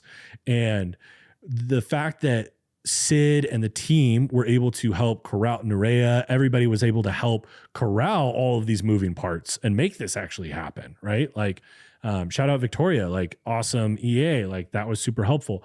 Aaron on the team managing YouTube, like gangster, like it was so fun, but it was also so interesting for me to see how things have evolved, right? As they should.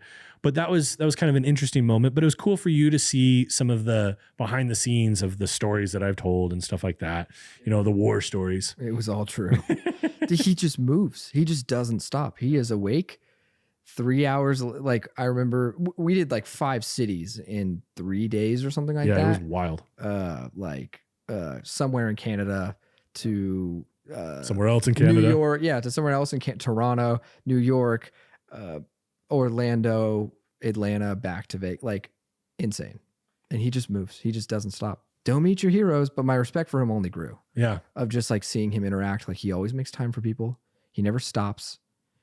At that booth, I remember who walked by when we were at the booth? It was oh fuck. Why am I blanking on his name? I know the rapper. Yeah. Waka Flocka. Waka Flocka. Just walked by the booth and Gary doesn't go and talk to Waka. Like clearly I think Waka like wanted to like hang out or do something, but like he just. They had talked backstage. They had connected. Waka was like, yo, I'm going to stop by the booth at some point. And Gary was in the middle of a conversation with somebody who was in I'll just say a wild scenario. And this would have been a really good moment for Gary and for V-Friends. And he could have easily stepped aside, taken the photo, and then come back. But instead, he focused all his attention on this person who was going through a wild scenario and really looked up to Gary and got a lot from him.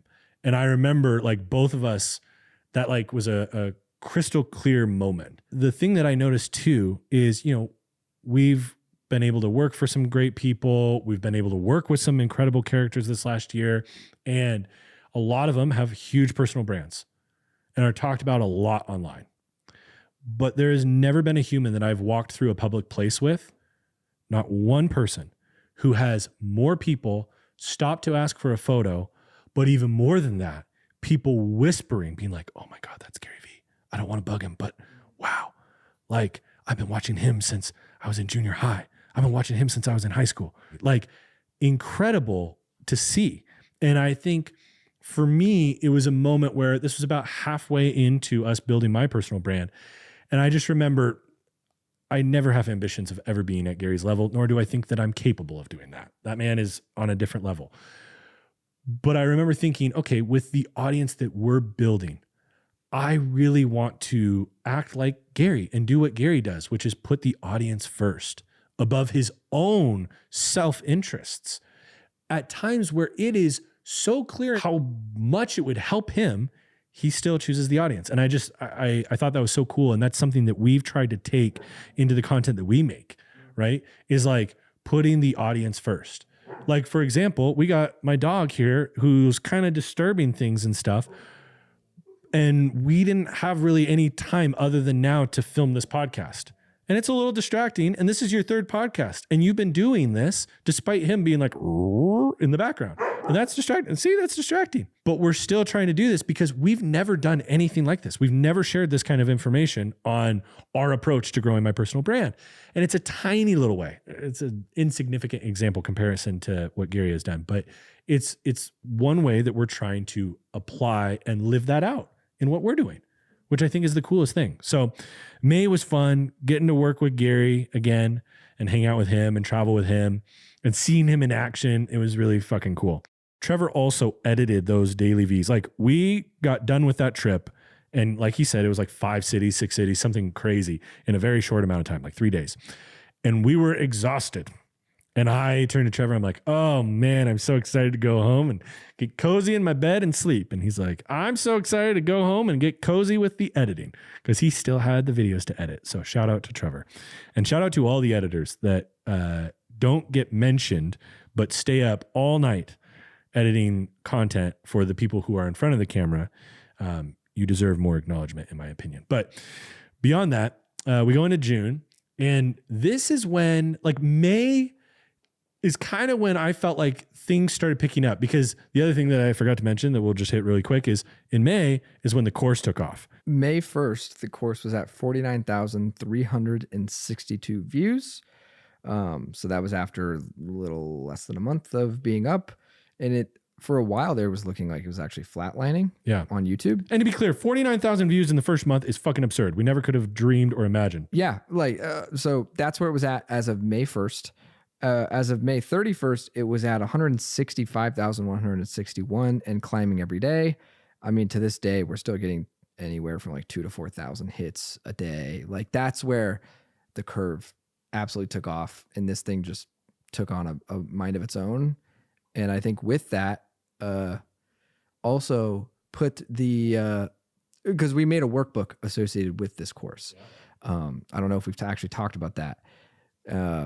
It was completely free. All you needed to do was just add your email. We actually ended up growing our email list. Like right now, I think we're at like 44,000 people on that email list, mostly from the course alone.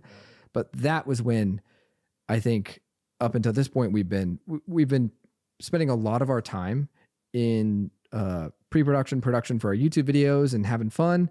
And this is, I think, to where I think you're about to go with this. Like, this is where, along with that video, things started to change. Yeah. I'd say up until this point, probably 65 to 70% of my time was spent on the amazing clients that we partnered with from the very beginning. And that was awesome. And then, like Trevor said, we not only were racking up all these views, but there was a lot of people, a high percentage of the viewers were downloading the workbook. And with that, we were also getting a lot of people going to the homepage on our site, applying to work with us. Like in the first year alone, we got over 800 companies that applied to work with us. Like that was insane. We had so much demand. And I remember we got to a point where I started to feel pretty like a little freaked out because I didn't know what to do. And I had all these people being like, how are you not sending emails? How are you not doing this? Da-da-da-da. And I had so many people, which I'm grateful for. These are like gangsters in business that for whatever reason care about me and what we're doing and are giving me advice on what we should do. But it was a lot of different voices with a lot of different ideas. And I just remember end of May, or no, actually like beginning of May, I'm like, I need help on the operation of this. And what I thought I needed was an EA. And so I think it was in May when we posted that I was looking for an executive assistant. And I started running interviews and everything like that. Well, come June, or actually really end of May, I was conducting quite a few of these interviews. And one in particular really stood out. I interviewed Kate Padoba, and I won't go into all the details to spare her privacy and everything, but it was fucking unbelievable. Like I had a lot of good interviews and a lot of the people that I talked to, I loved, and it was amazing. Like I was so grateful at the quality of individuals that were coming through, but Kate stood out. And I remember we ended the conversation basically being like, this isn't going to work out. I'm not going to be able to figure out how to afford you, all of those things. And this was the craziest part. I remember later that evening, Kate followed up via email saying, totally understand that this isn't going to work moving forward and everything. I love what you're doing. I remember you mentioned that there's all these new people coming into your life and you're having a tough time managing all these relationships. You want to check in with people. You want, if it's their birthday, you want to send them a text, or you want to send them a card or a gift, or just different things, right? I was just suddenly getting an influx of humans in my life. And you know me, I'm pretty introverted. And so like, I don't necessarily naturally have the gift of doing that. And so she said something that I built for the executive that I work for right now is this simple Google Sheet, but it was incredibly useful. It was the relationship database that she used to manage all the different people in her exec's life, and whether they were professional, personal, whatever, family members, all of that. And she sent it to me and she said, feel free to duplicate this and customize it to yourself. Any good EA will know how to use this. And I remember I probably texted you within seconds of seeing that. And I was like, fuck. I got to figure out how to get Kate. And through a series of meetings with my CPA and coming up with how we were going to make this work, we determined that we didn't just need an executive assistant. We needed a chief of staff, somebody to help with the operations of everything, right? Not just the operations of my life, both personal and professional, but the operations of the business, because now it was turning into a business. Before it was kind of like I had a cool job and you were helping me make content to get more jobs. This was the moment where we started turning into a business. Now, mind you, I'm not saying we're like some big business or anything like that. I hate when people pretend to be something that they are not. We are not that. But it was way more serious than what I anticipated in the first year. And so we brought on our chief of staff, Kate Padoba, and that's when I feel like things started to get a lot crazier. June is kind of the moment. And I remember turning to Trevor because I don't think we filmed anything in June. I didn't really have any time. Like I'm looking here. Yeah, we had nothing that we filmed. In June, I went on a long motorcycle trip, like a week-long motorcycle trip. That's something that I've never been able to do in my entire career. So as a side note, the really cool thing about this year is not only did we do a lot with the business content, but I also got to live, which was fucking wild. It was a crazy first time in years. Yeah, it was so crazy. I just spat everywhere. Like it was amazing. And so June was a little bit slow from a content perspective. We didn't have a ton that we were working on, but things were starting to ramp up with the offers we were working on and the plans that we were building for what we were going to do for the second half of the year. So June, I'd say the biggest thing is we hired Kate. That was awesome. She is the fucking best. We're so grateful for her. Moving into July, we went to Mexico. We went to Cabo. And I spoke at, I loved that little dance move right there. Yeah. We'll give that one up. I did have a few cervezas. Just kept seeing that. It was my favorite. Yeah. In the car. I remember for a month after that trip, you just, una más cerveza. Just one more, please. One more. Yeah. I mean, there's something about sipping a Corona with lime in Mexico that just hits a little bit different. But we went there to do my first public speaking moment ever. I had spoken in front of like teams internally at the companies that I've worked for, but never done anything publicly like this. This was the first time that I was going to like talk on like a stage, and it was crazy. And it wasn't like it was a massive group, right? Like it was talkies, like it was a group of like 100 people, and I was freaked the fuck out. I remember really trying to hide my anxiety as much as I could, but there was no hiding it. But let's talk through that, because that was an interesting trip. Because not only did we capture that talk, which we uploaded, which was a funny moment where I thought I completely bombed it. And then I watched the footage and I was like, oh, that wasn't half bad. That was actually kind of decent. But then the second thing, which was interesting, is we developed a very interesting view that now I preach as like gospel. But in the hotel room, I remember we were jamming and working on something. And that's where the whole contrarian take came. Do you remember that?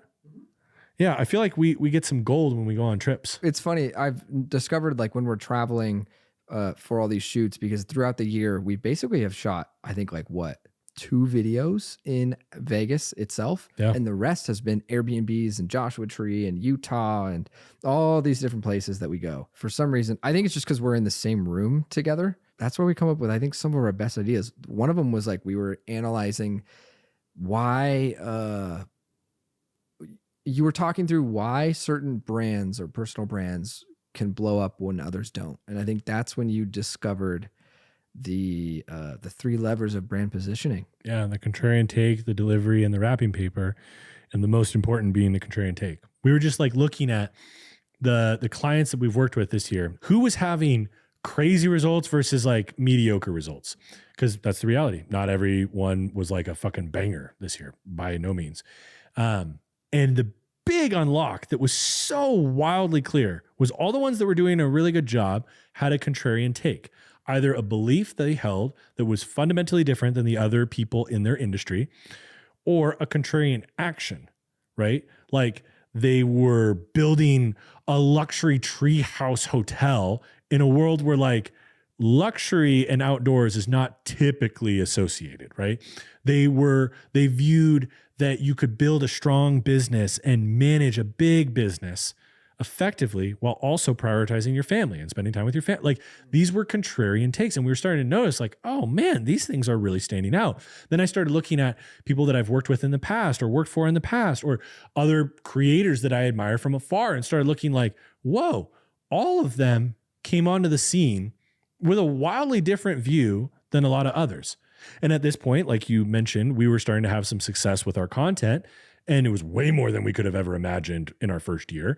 And so we're like, why are we having success? What is it that is like, you know, I tend to be self-deprecating, and I like that kind of humor. I'm trying to work on it to be a little bit less self-deprecating, so you might notice that. But I've never thought of myself as a really articulate and clear communicator. Now, a lot of people are DMing me and saying that in the comments. I appreciate it, and I'm really trying to like let that sink in and really receive that. But up until this point, I did not think that was the reason why anything was working. And I do believe the main reason why is because we came onto the scene from the very beginning talking about optimizing your personal brand around trust, not virality. In a world where every other video that was served on the right side of our videos suggested, every video competing with us on the homepage was talking about how to go viral. And not that there's anything wrong with that, but I don't think that's the way to optimize. That was our contrarian take. But to your point, I think an interesting thing that we've recognized is we need to be sometimes in different environments in order to get new ideas. Mm-hmm. And so that's something that we have operationalized. It was something that happened. It was a happy accident. Back to earlier, your Bob Ross reference. It was a happy accident that we recognized, but it puts us in a different environment. I find that we think differently. And also, I'm going to be real, for me at least, I fucking love my little family that I'm building here. my girlfriend, my dog. And I really find that if I don't go away to do some of the really deep writing, I get pulled, not because they're pulling me, but because I want to go hang out with them. And so sometimes I think it's really nice to carve out time where I'm not going to, and I prefer not to call my family a distraction. I used to think that way, and I think that's a real interesting way of thinking. Family is wildly important, but I am more prone to stepping away from the writing process if I'm at home. And so something that we have done is we got Jesse Itzler's big ass calendar, which is fucking awesome. Shout out Jesse. Shout out Taylor, who runs all that shit. She's a gangster. Big ass calendar. Highly recommend that you purchase this. We planned out our film sessions, our writing sessions, and writing retreats. To your point, we're going away for a week next week, but we're not just doing that next week. We're doing that several times throughout the year because we noticed that was something that led to great insights and new concepts, right?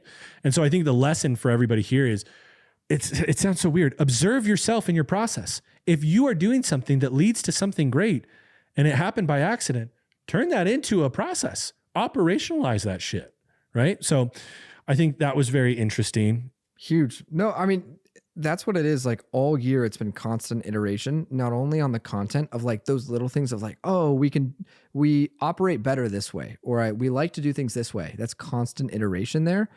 Also constant iteration on the concepts and things that you were talking about in the content. Yes. Every podcast that you've done, I've watched you articulate better and better the brand journey framework. Like all of these different things that you talk about articulated much more clean. Like you were talking about the levers of brand positioning in the last few podcasts that you've done. And the latest one was so much better than the first time you talked about it because you're constantly iterating on that content. And that's probably something you'll see. Like the number one thing that I can give us props to, I think this year, is just the constant iteration. Like we set a date, we did it to our point earlier, and we iterate on it after we've done it. And after we realize we like to do things a certain way. You like to do things this way. Like this is how I learned how to book. I pick our locations now for filming and everything. How I learned was I picked a location and Caleb didn't like it because it was a really ugly studio. I was trying to be cheap. And Caleb was like, no, I get more reinforcement being in really dope filming environments. So I'm like, cool. Oh, got it. Now I can pick locations for you. Something that I had to learn the hard way is a lot of times creatives and me, when I was more immature and younger and earlier in my career, I viewed what now I call iterations and how you're calling it. I thought it was like indecisiveness. I thought, people that I've worked for, I thought they were constantly just changing their mind and just couldn't make up their mind. But in reality, they were pinballing, iterating their way to the ideal end product. And that's what we do massively. And something that I think is a good takeaway for two different groups here. For the person who's behind the scenes, the creative who's making the content, be more flexible. Understand that is crucial. And why would you want to be in an environment where everything is always staying the same? Like you want to constantly be improving and constantly be getting better. And two, for the talent, I would urge you, make real changes after each film session. Take note of what you liked, what you didn't like, put those into place, but also have some empathy for your team to know that, at least this is the way my brain works, I've been thinking about this for a long time and they're just hearing about this. And so, yes, the team needs to adapt.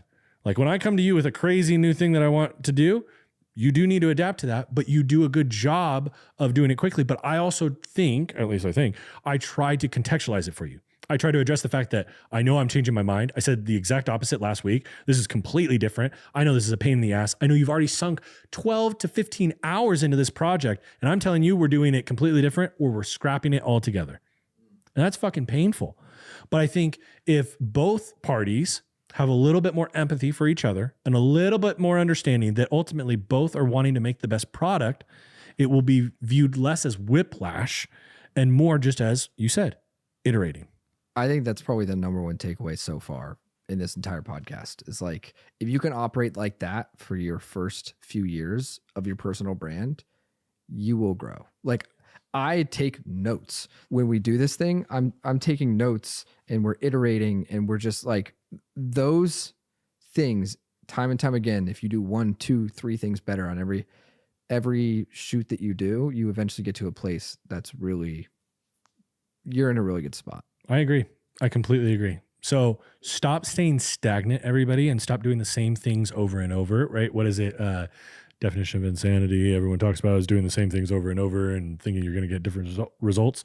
Like, stop doing the same shit over and over if you want different results. Hey, you watching this video right now. I know that this is overwhelming and a lot for you to take in. If you want to go deeper in a slower paced environment, we designed something specifically for you. Ralston Select is your one-stop destination to not only learn, but to actually implement. We're talking pre-production, production, post-production, and platform strategy, all through the lens of educational content. Click the link in the description below if you want more information. Now let's get back to the video. Moving into August, we have 2 things that we should cover. The August video that we released, let's talk through that one. Do you remember which one that was? That was the respecting the audience's time. We learned our lesson. This is what we teased earlier, learning our lesson a second time. Yeah. We'd filmed footage with a client of ours earlier in the summer, getting B-roll behind the scenes. Our idea was to make what we were literally just talking about of like, I know how to show up to shoots with Caleb. I know what to bring. I know all these different things. We have a whole like SOP on that internally for how to film with It's talent. a pretty hefty playbook, actually. Huge. Like everything we've learned over the past few years, everything you've learned, especially over the past few years of filming with different types of talent. And our plan was to make that into a video using that B-roll footage and everything. It was yet another, I think, lesson where I booked a shitty studio. That was the first time that I did that because it was my first time picking the location after the course. We went into it. We were like, I developed like a series of questions to ask you. And then it was like, we're going to loosely follow the SOP and like, that's going to be the video. And we show up to film. He's leaving out the fact I did 0 preparation for this. Every other video leading up to this, I had done at least 10 hours of pre-production on, minimum, way more for most of them. And this one I did zilch. This is where we're like starting to, you'll hear me talk about this in a minute. Like this is where we're starting to get stretched very thin. This is why we're bringing on the chief of staff that we just did like a month ago. Like this is why the month prior, we actually didn't film a direct-to-camera video. We had to film at the Talkie More event and use that as our video, which actually did surprisingly well. But like, we're starting to have to be more creative and but the thing we forgot is like, we still, the 12 hours of concepting this intro or this hook for this YouTube video, we forgot like all this pre-production, all this work that we put. That's what made the first few videos so successful for us. And I got cocky. That's what it was. I thought I could show up and do a better job off top because I think please hear this through a humble tone. I think I do a decent job on podcasts. And I explicitly tell the host, do not send me the questions ahead. It's all off the cuff. So I thought, well, we'll just rip a podcast. We prepared more for this podcast than we did for that fucking video. Now that I think about it, actually. We didn't even do packaging. We didn't even talk about packaging before we were going to do it. Which is never the case. We literally never do that. Well, we learned our lesson. Yeah, we're just so busy and we're diving into things. But we sat down to film that. And it was very clear after an hour of not getting anything that I'm sitting here like, oh God. I mean, literally, I was getting frustrated with myself because he would ask me a question and I was just not answering it well. Or maybe some of the questions, to be fair, I was like, I don't know if I love that. And I remember there was one point where I'm a big fan of the Wim Hof breathing. And I literally was like, I'm just going to stop. And right there with the camera rolling with Trevor right there, I just closed my eyes and turned on YouTube and put on the Wim Hof breathing to try and calm myself down and get myself into the right headspace. And that didn't fucking work. And it did. What? I think it did.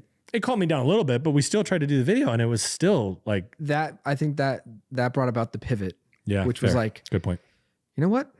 We're not getting this today. Like we're not going to get this video. We can get a video. It will not be something we want to release. Yeah. At all in the slightest. Nowhere near the level of the first 5 or 6 videos that we've done. So I think I think you had the idea to pivot into, you know what? Here's what's happening. You turned to the camera and you were like, I just tried to film a video. And if I had tried to put this video out, I wouldn't be respecting the audience's time. And it was like a 1 minute insert of just talking about that and talking about how like, I'm not going to put this on you. This is me. I promise I'll show up better than the next one. And that was the video. It was like 1 minute and 30 seconds. And we posted that for that month. We wanted to stick to that goal of one a month. Yep. And that month was a 1.5 minute video. Me admitting that I had not shown up and I had not respected the audience's time. I chose my time over the audience's time. And it was a moment I remember so distinctly too, just pounding into my head as I was sitting there in front of the lights with nothing to say, being like, this will never happen again. I will not make this mistake again. Yeah, it was a big lesson for us. We have not made that mistake since, and we have promoted, like we have dedicated so much time now into pre-production.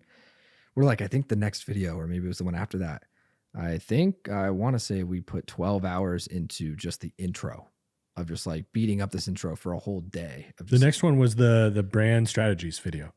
Oh, well, that one was like a full day and a half. Which we filmed like 2.5 weeks after this moment. I remember that. And I had spent before, so we rented an Airbnb, a sick one that you chose, because the studio was like a Bobo. Yeah, studio was Bobo, but the next location was fucking sick. I remember I walked into that Airbnb. I wish we had that on camera because I was like, oh my God, oh my God, oh my God. Like it was so cool.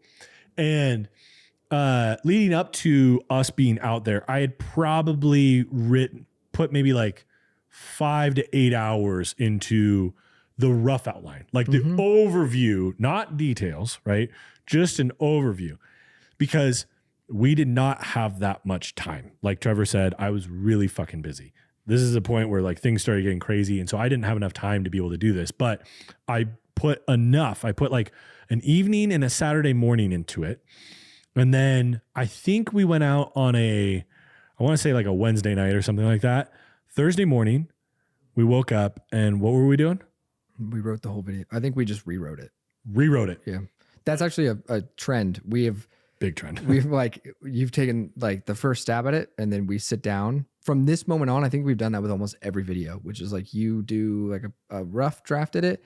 And then we have a full day or two of sitting down and actually writing the video together. Like scrapping the original version, being like, that's dog shit. Cool. Now that's out of the way, we can actually write the video. Looking through our wrapping paper library, coming up with the packaging beforehand, like lessons all learned, but like that started now. Like to my point earlier of like, I'm still being onboarded. It's only month 6 now, I think, that we're now sitting down and we write these videos together, and I'm seeing your process and how you structure the videos and how you like to flow and the disclaimers you like to add in certain areas. Yep. All of those things now start to happen with this video. But we wrote that video it was like a long 14-hour. Yeah, 14-hour day.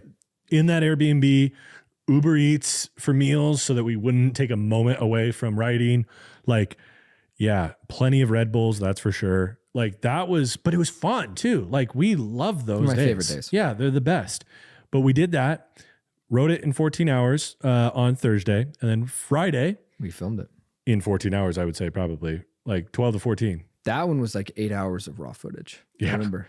Yeah. This is where my brain now starts to come back to me, like this at this moment in time. But yeah, that was like 8 hours of raw footage. Our second biggest video that we had done. I think the video ended up being 3.5 hours. Yep. Yeah. So 8 hours down to 3.5 hours. So we did that. We did the multiple scenes like we had done in the other videos. And then we also made a workbook that went with that. So that was really cool. You made that workbook. The one that we did for the personal brand course that we released in April, I wrote that. And then Vin Calabrese, an amazing designer, gangster, did that. And then for the brand strategies video, you did an amazing job of taking all the exercises that I walk through in the video and translating that into a workbook. Because again, I didn't have any time, but we knew that we wanted, this was like, we were talking about 0 to 100K, 100K to 1 million, million to 10 million. There was a lot of actionable shit. And so we wanted to give people the ability to actually take action. And so you did that whole thing. You created it and designed it, all of that. We put that out in August. No, that was released in September, right? I think it was released the next month. Yep. But yeah, that was like the first time I'd actually written like something in your voice too. Yeah. Like that was like, it was your words, but it was. Oh, but those cover letters, like the intro letter, you wrote that. You 100% wrote that. I read it, maybe made a couple of tweaks, but like this is when I remember this was the first time, because you had submitted some like LinkedIn posts before and stuff, and they would get close, but I never felt like it was like there. This was the first time where I read something that you had written for me. I was like, oh shit, that sounds like me. I'm good with that. So that was cool. It took 6 months, but that's what it like. Now you're like, this is the moment where I'm starting to like come online. I almost feel like, of like, you are getting busier. Oh, I know how to pick locations now because I have fucked up picking a location. Yes. I know how to write, like we've written a workbook. Now I can take this and like, I understand our workflow. I understand this is video number 6. I understand now a lot of these things, and I can actually dive in and get my hands dirty. Yeah. And then we're about to get to September, but the last thing that I thought was really cool in August was and we've been talking mainly about the content, but this was a cool thing with a client that I figured I would share. I went out to one of our clients and did a content workshop, and that was fucking awesome. That was so much fun. I think we kind of revamped the way that they went about making content, helped improve some efficiencies around their normal content flow, but also introduced a couple of really fun variations of how to make content and pair it with something that you really enjoy, an activity, a hobby, whatever. But then the other thing that we worked on, which I didn't expect going into it, but we actually rebuilt their editor onboarding plan. And what usually took 2 to 3 months to get an editor up to speed now takes them 2 to 3 weeks, which was incredible. That was really fun. And I remember on that trip, it was another moment where being away from home and being in another environment, I got a couple of really good points and ideas that we later end up talking about in the content. But yeah, let's go into September because things start getting a little crazy. September, Trevor got the greatest bicep workout of his entire fucking life. Talk about filming the career advice video in London. So this was similar to the If You Struggle With video that we did a few months prior. I think we enjoyed that so much, we decided to do another one. We're in London with a client. Yeah. Doing some, it was so fun. How can we get a video out of this trip? Like, could we do a vlog? Oh, we're with the client most of the time. Like, let's give them our full attention there. But we had a free day. To be clear, the free day was one day, the day after we had done the flight from Vegas, and we arrived to our hotel rooms at 11 p.m. and the next morning we're getting on a train at 6 a.m. And I don't fly internationally that often. So like jet lag was fucking real. It was crazy. You had like a nice seat too that you could sleep in. Yeah. I don't know how I don't know. I literally was, shout out to KLM. You can actually, a full 6'7" human can lay out completely flat. It was amazing. Crazy. Yeah, we did that. And then we took a train into London because we were staying up north. And we took that morning, we took a train ride. The Birmingham. Yeah. Our horrible accents. Yeah, we took a train out to London, and our goal was we have one day to film this. We can't reshoot this. Not like the first video, where we were basically condensing what we did with the first video in 3 days. And we're like, let's do it in one day because we're better at this now. And not even like not like our normal like 12 to 14 hour days. Like we had like 10 hours. We were finishing the last scene for that on the plane. I wrote the shot list for that. I think one of the scenes on the plane going there, because this is still at a time where like I think in recent months have gotten much better at 2 months prior starting production, pre-production on a video. But right now we're in the thick of it. We're still like Kate's brand new onto the team. We're in the thick of it right now.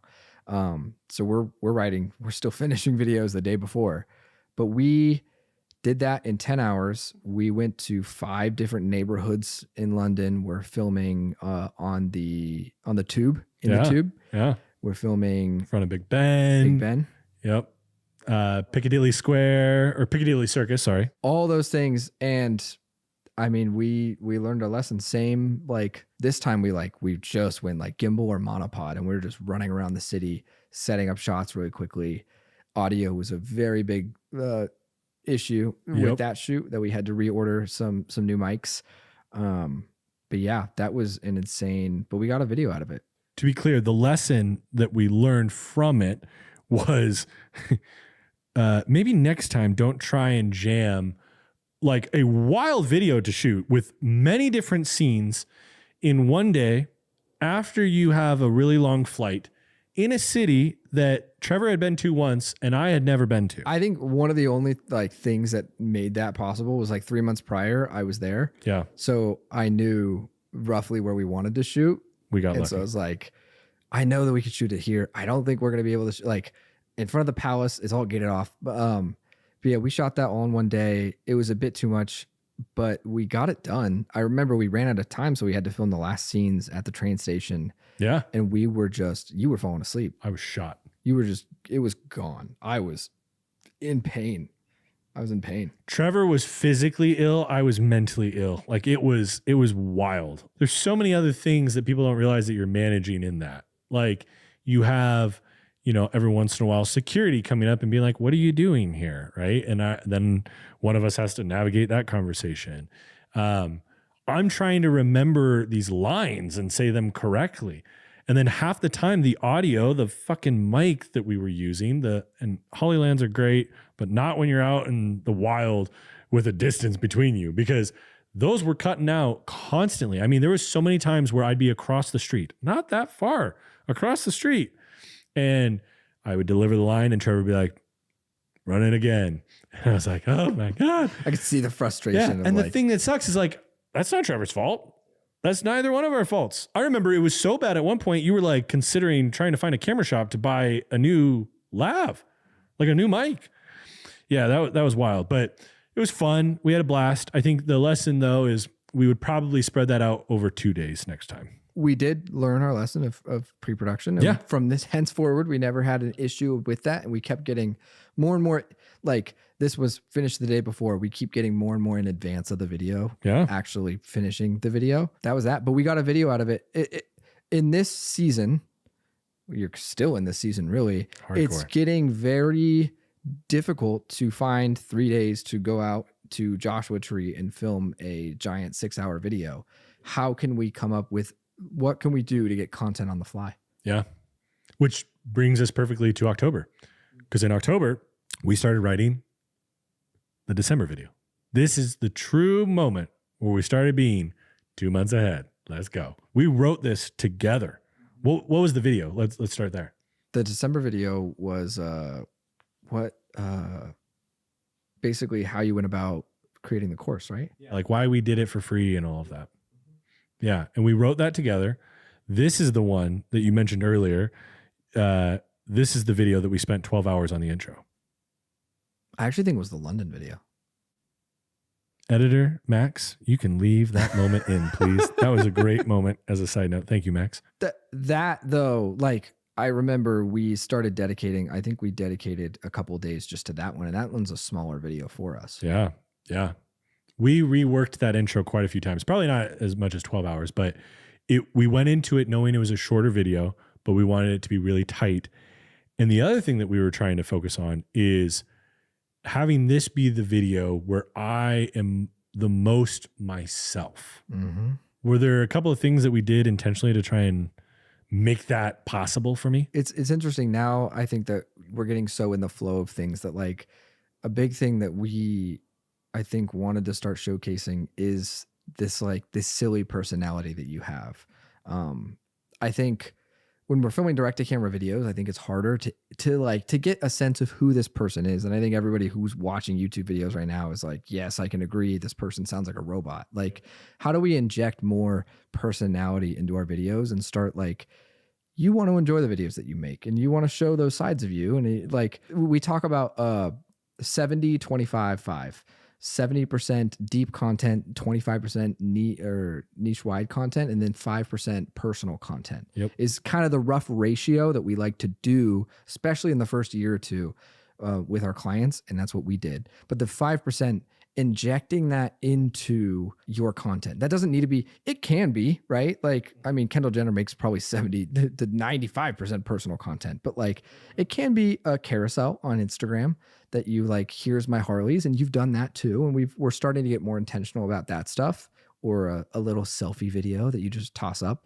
But also that 5% can be injected into the content itself of like, how can we show off Caleb's silly side while delivering this deep educational video? We ordered like a green, wasn't it a green bathrobe? You didn't wear that for the video. You wore that for the ad. Yeah. You wore that for the ad for the lead magnet with it. Yep. You wore that. You got like a Bob Ross mug. Yep. We set up like a cozy by the fireplace. We actually rented out a spot in Big Bear, California, and cabin vibes. Yeah, we got this Fireplace. cabin vibe fireplace. I'm having to stop every 20 minutes and stoke the fire, which is something I've never thought I'd need to do. In dog slippers. You had we ordered you dog slippers so that like, I don't know if I saw a comment on the dog slipper. Yeah, shockingly, I don't think I've seen anybody call that out, which is wild. You can't really People texted me about it, but your feet are up. Maybe that's it. But yeah, it's injecting, like at this point we have a cadence, we have a flow. Now it's like talking about iterations. We want to start injecting more of that 5% throughout our content. And that's where I think that was the first video we did it on, really. And it was an environment where I felt like, because of the almost coziness, I guess, of the environment, like I could bring out the silly little isms, right? Like my more gregarious side, the way that I'll say something and then comment on what I just said. And I think we've left that out in some of the content leading up to this moment. And some of it is I haven't brought that out as much in the filming. It's not even that we've cut it out. It's just that I've been more in, I guess, teacher Caleb mode. And I remember, this is actually a really great point. I forgot about this. I remember telling you there was one person in particular that I was making that video for, because I was trying to convince her, I want her to do this in 2026 on her YouTube channel. And I was focused on her. And I remember telling you, I want the vibe to feel like, we'll see if I can accomplish it, but my goal is to feel like more like I'm sitting down for a nice warm cup of tea by the fireplace, talking to her about why I did it, the success that we've had with it, and how I think she could make it even better than mine. And I think having that frame really helped. And it's something that I want to try to do with every video, which is determine what is the vibe really that I want. How do I want the viewer to feel? Do I want them to feel like they're in a classroom? Like the course, right? And this January series that we're releasing right now, like that, I want it to feel more like a classroom. I do want it to feel very much like, this might be a little self-aggrandizing, but like Professor Caleb vibes, right? But then that video, that December video, the one where I'm sitting by the fire, I wanted it to feel like we're just sitting down and having a conversation. And and I'm not saying that anybody needs to do this, but if you were to go watch it, I never say you guys. I don't generalize to the audience. I don't generalize to everybody watching. I talk to you specifically. I always say you. You're probably thinking this. Like I really was intentional with that language. And every time that I would say you guys or speak to the group, I would stop myself and re-say the line so that I was speaking to the individual person. And that's very specific and granular, but I think it's really useful for people. If you can pick somebody in your life that you know that needs this information and you picture like you're sitting down to give it to them, it's amazing. The other thing, and then I think we move on, but the other thing is going back to some of the other videos that I've made, I do pick somebody that I'm making the video for. It hasn't been for the same reason, right? But in the course, for example, a really good friend of mine that I love and adore, Dustin, he was starting a new role. And so it was like, okay, cool. I am making this for Dustin because I think some of this information is going to be really crucial for him and he's going to want this, right? And so when I was fucking exhausted and felt like blood was coming out of my eyeballs and my throat was going to dry up from talking more in a single day than I probably did in the entire year leading up to that moment, I just kept thinking, this is for Dustin. Because I am not internally motivated. I am motivated for others. And so by making it for somebody else, that caused me to push through those tougher moments where I just wanted to say, Trevor, let's fucking call it a day. Having somebody in mind when you're making this video is crucial to like how it's crucial into the language that you're using in that video. And I remember when we were filming that video in December, this was the first time I saw you very intentional about the use of like you guys versus you, the audience versus you. Again, on those iterations, you were also like the camera's inverted. So you're also like, when you go from like left to right, you actually have to go right to left, right? Yeah. And that is another thing that you're picking up on, and you like, shout out to Taki Moore. He Yeah. texted me about that. All these little micro iterations. It's just, it just Huge. keeps coming. Ginormous. Yeah. Yeah. That is a really good takeaway from the entire podcast is that is the meta theme of our year was iteration. I don't think I realized it till right now. Yeah. What a cool thing.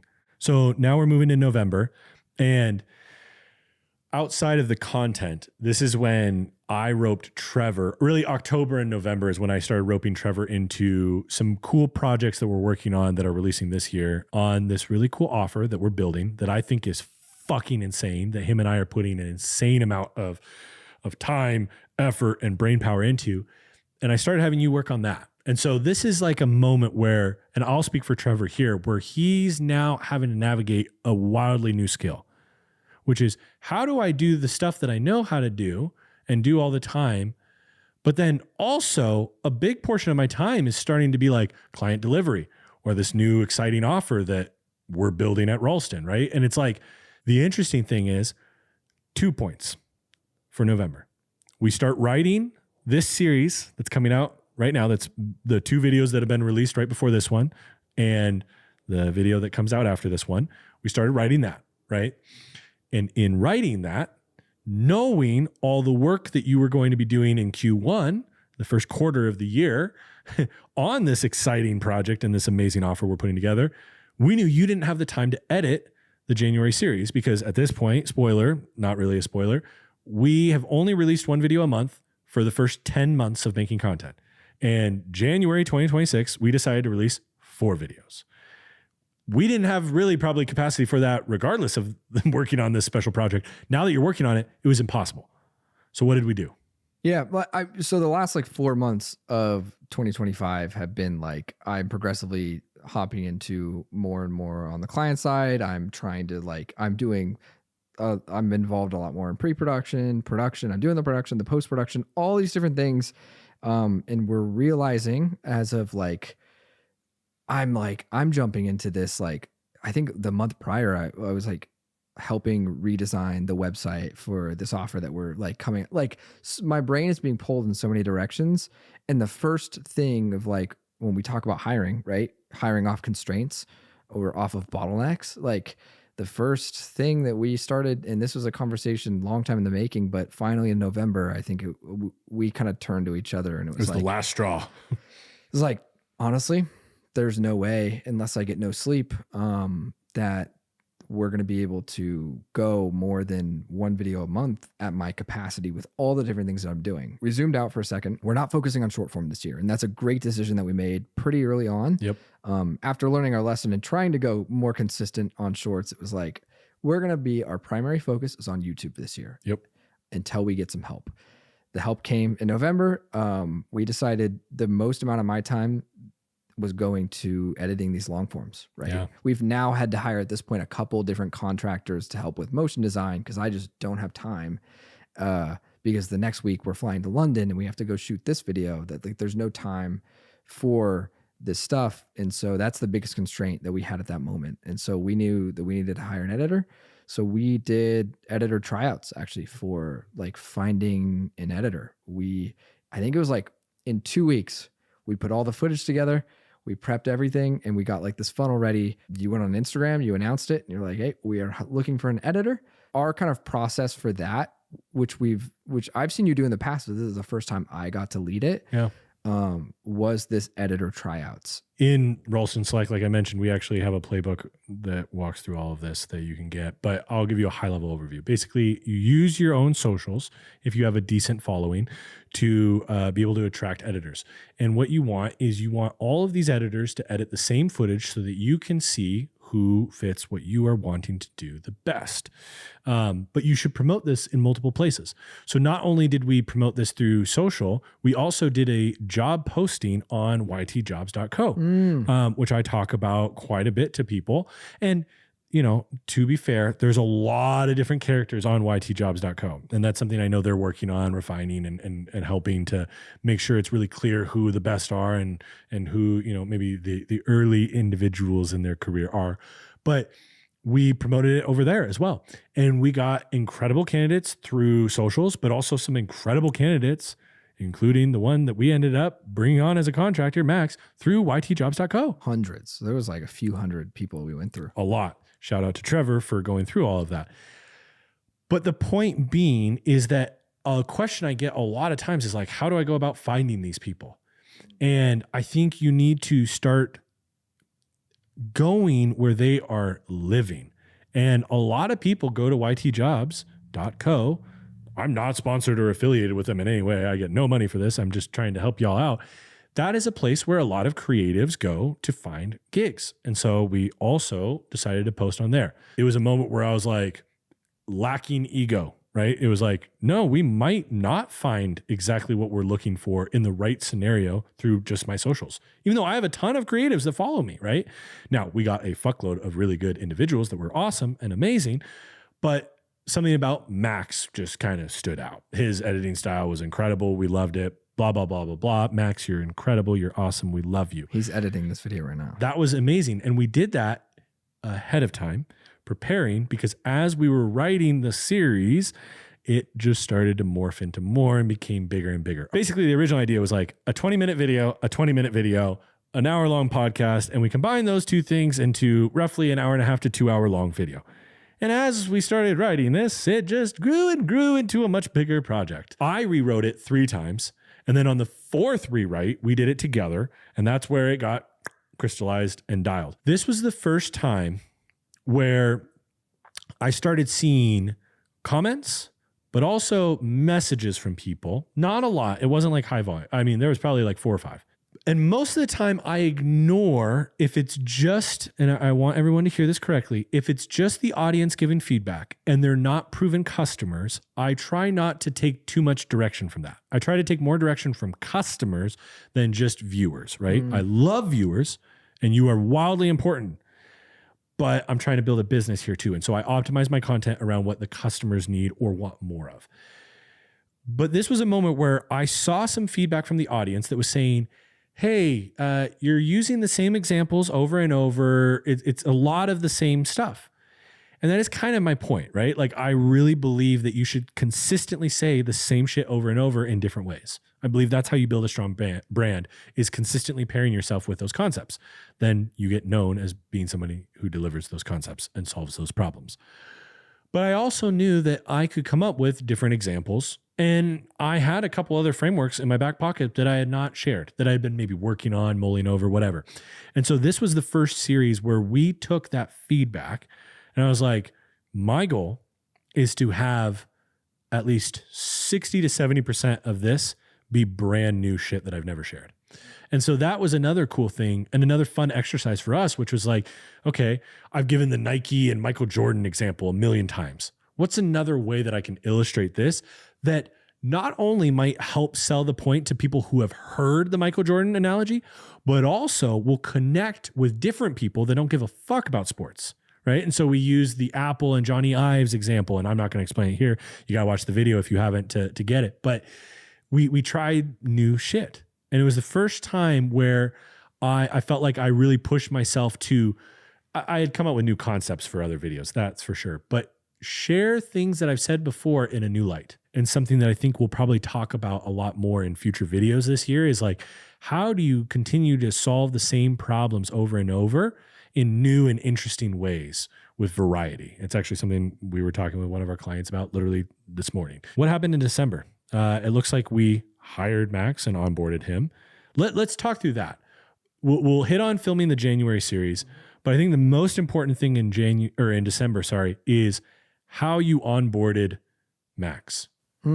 Like, even he called it out, right?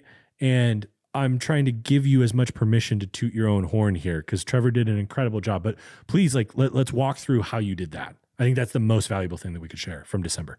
Yeah. First and foremost, anyone who has started in a role knows the pain points and knows the and Max is a contractor right now, but I still consider like anybody who we're bringing into our team to work on something, like I consider them in a way a part of the team. Yes. And so I want to treat them as though they are part of the team, as though they are like in any point. We don't view them as just a contractor. Yeah.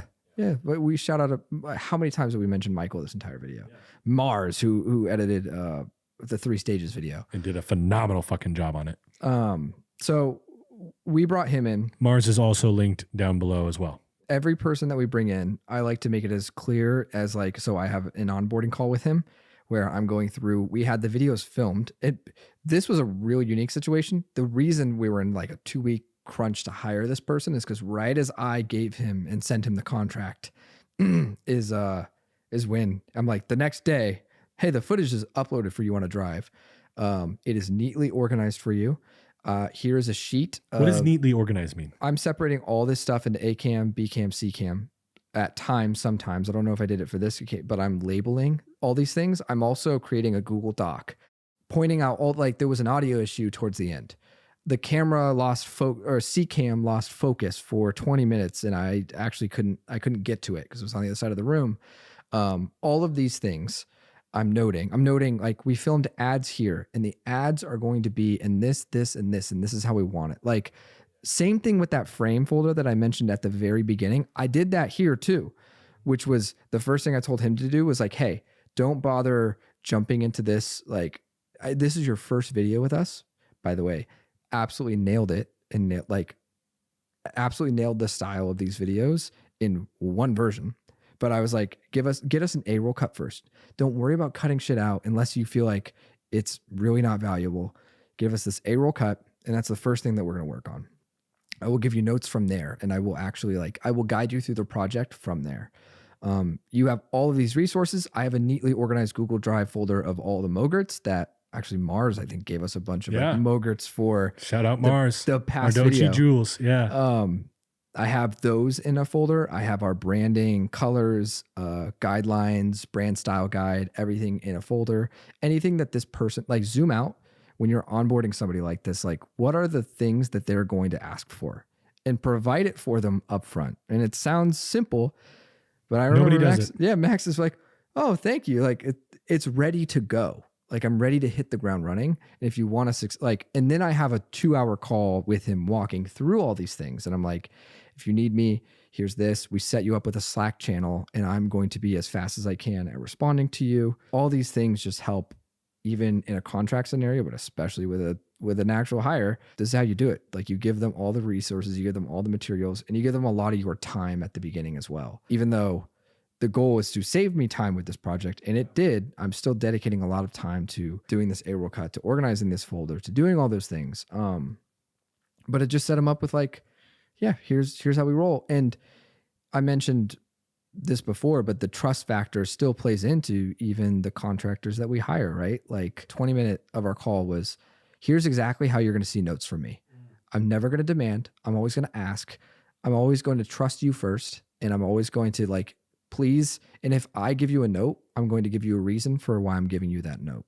This is extremely important when you onboard editors, designers, anyone. The thing that you do with your feedback is you provide feedback and then you provide the reason why you are giving that feedback. Oh, huge. When I was hiring this editor, all of the people in the interviews asked me what is the number one thing you're looking for? And I'm like, communication. Somebody who knows how to communicate, somebody who I can give feedback to and they jump on it immediately and understand it. And how does somebody understand something? It's explained to them. It's shown to them.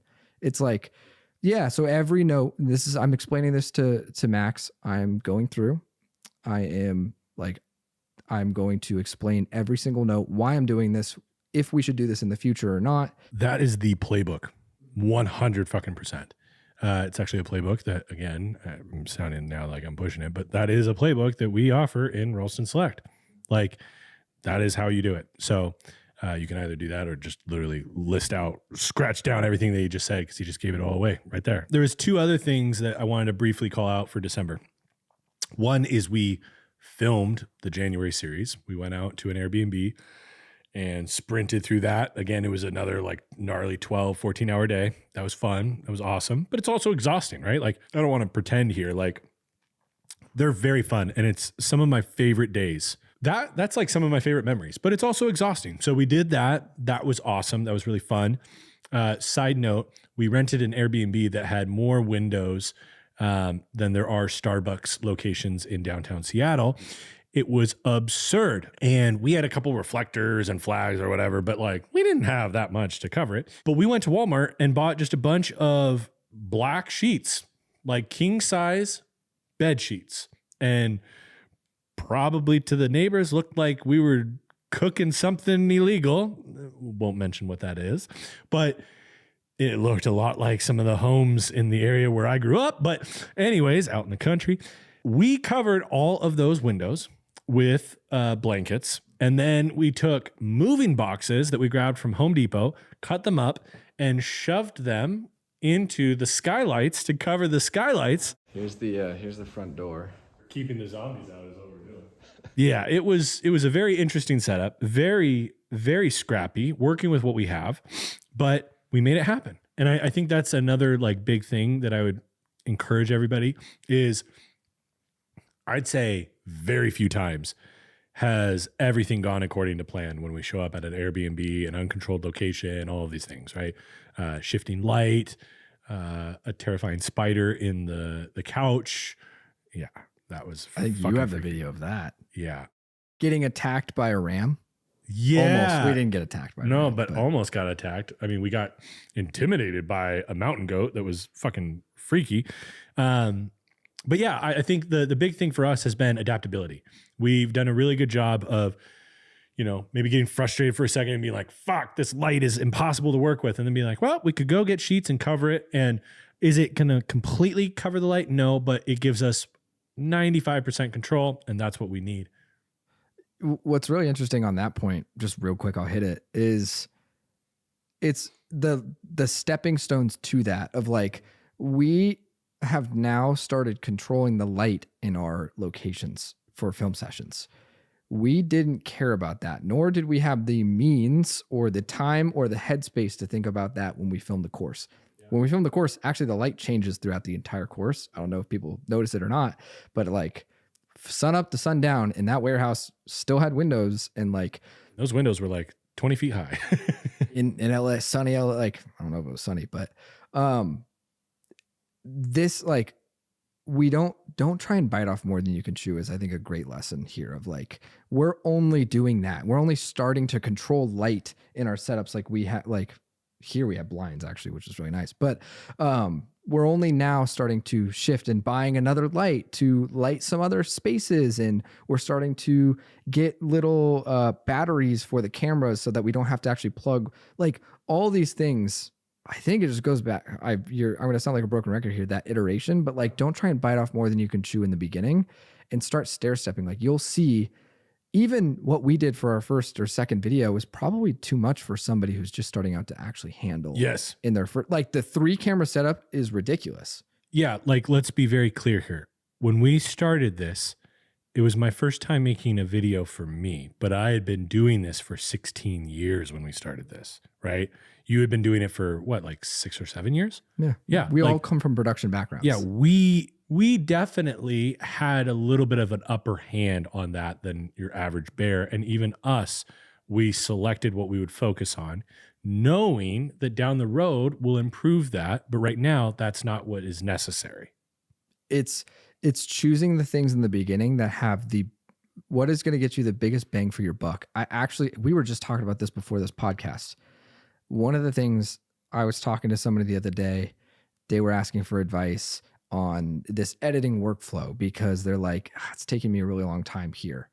And like, I'm really having a tough time like going through and picking music or picking LUTs or whatever it is. Like this is something you could do both for editing, production workflows, but also just your content in general, I feel like is a priority list when you're attacking projects, and content is in order of priority.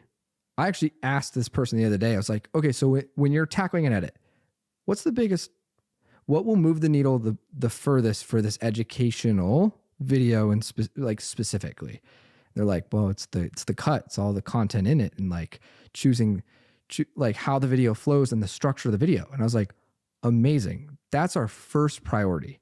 If we get nothing else done in this video, because we are all strained for time and all strained on resources, like that is huge. I was like, what's the next thing? Well, the next thing's probably, it's like, honestly, it's not motion graphics. It's actually audio. Like audio is actually a huge part. And I was like, I completely agree. I don't know if I'm missing something, but like, I agree. So that's like, and you can do that with content in general. You can do that with your workflows. And I think you can do that with your brand. Like, what are the things that move the needle the furthest?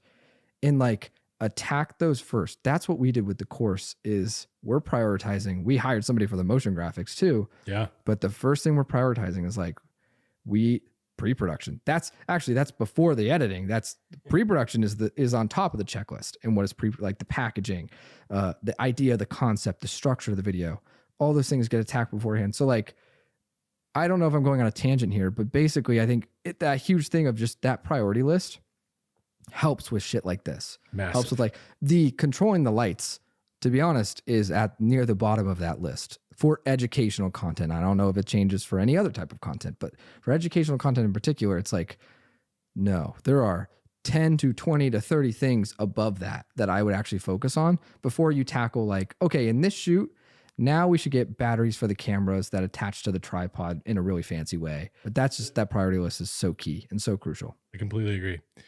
Well, it's fun. I feel like we've gone into a lot of granular detail, maybe so much that maybe we bored Bugsy to sleep here. He's finally sleeping. He's been so active during the whole thing. And then now that we're nearing the end, he's just chilling over there. We wanted to very briefly talk about what we're focusing on in 2026. And there's going to be a ton. And I'm sure what we share will change within 3 days. But as of right now, what is kind of your area that you're focusing on for 2026 with our content specifically? We spent the first year being very intentional. Maybe we didn't know what we were doing at first, but we got very intentional very quickly and iterating so quickly on that. Like, we've been very intentional over this past year of building the foundation, building the sustainability aspect, how you're going to stick with this. Yeah. How I'm going to want to stick with this. Yeah, 100%. Finding the holes in everything, finding out where we're best at, where we need to improve, getting this cadence down, getting these workflows down, getting organized, getting set up, bringing on an editor for our first constraint. Like, we've spent the first year being very intentional with building the foundation, I'd say, of your personal brand. And I think next year, especially, it's now, I mean, everybody talks about scaling. Like, I think it's not necessarily scaling that. I think that the media team will stay very lean even into next year. Mm-hmm. But next year, I want to spend, like, we have the goal of doubling the amount of YouTube videos at the same quote unquote quality, for lack of a better term there, going into next year. So we're going to doubling that output. And I now am going to have more time and attention to focus onto another primary platform, because we have support now going into Instagram and short form content. Like, we've been repurposing. That's been our strategy. And it's not something that you want to do, but like I've been making podcast clips for you here and there. We've been making some promo pieces for our YouTube videos and stuff like that. But now it's time to get serious. And now it's like, okay, I actually cut my teeth on short form content for years and years. Now my brain is starting to open up and to be able to do that.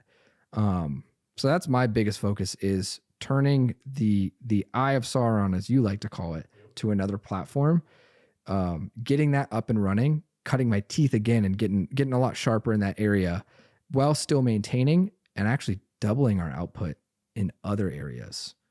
So that's been huge. It's a big one. I mean, that is no simple task, right? That's a lofty goal, but I think we did a really good job at the end of December of sitting down and planning out our year and what it'll look like, and saying, okay, if this is our goal, these things have to be true. how do we make these things true? Well, one of them is we need pre-production time. Well, then we should probably plan that on the calendar in December for all of 2026. And of course, it'll ebb and flow, it'll shift. We'll have to move things around, things will come up, but it gives us a plan to operate off of that we can then break. If you have no plan, there's nothing to break other than yourself, right? And so it's like, I love breaking the plan, but you got to have the plan in order to break it. It's like breaking the rules is great, but you can't. I remember Ruben Evans, my director when I worked at Logos, the software company. I remember him telling me, he goes, great editors break the rules all the time, but they're only capable of breaking the rules because they know the rules. And I think it's very similar with having a plan. You're always going to need to be able to break a plan and change a plan, but you can only change or break something if it exists. And so us carving out the time at the end of December to do that and plan that out, I think was huge. I think a big one that I want to focus on that I wrote here, I'm reading it real quick. There's two things. One, I think I've just scratched the surface of my ability to take problems that customers bring us, our solutions, and then create frameworks for the audience to be able to utilize in their content. I'm just scratching the surface of that. I have a lot more that I can do.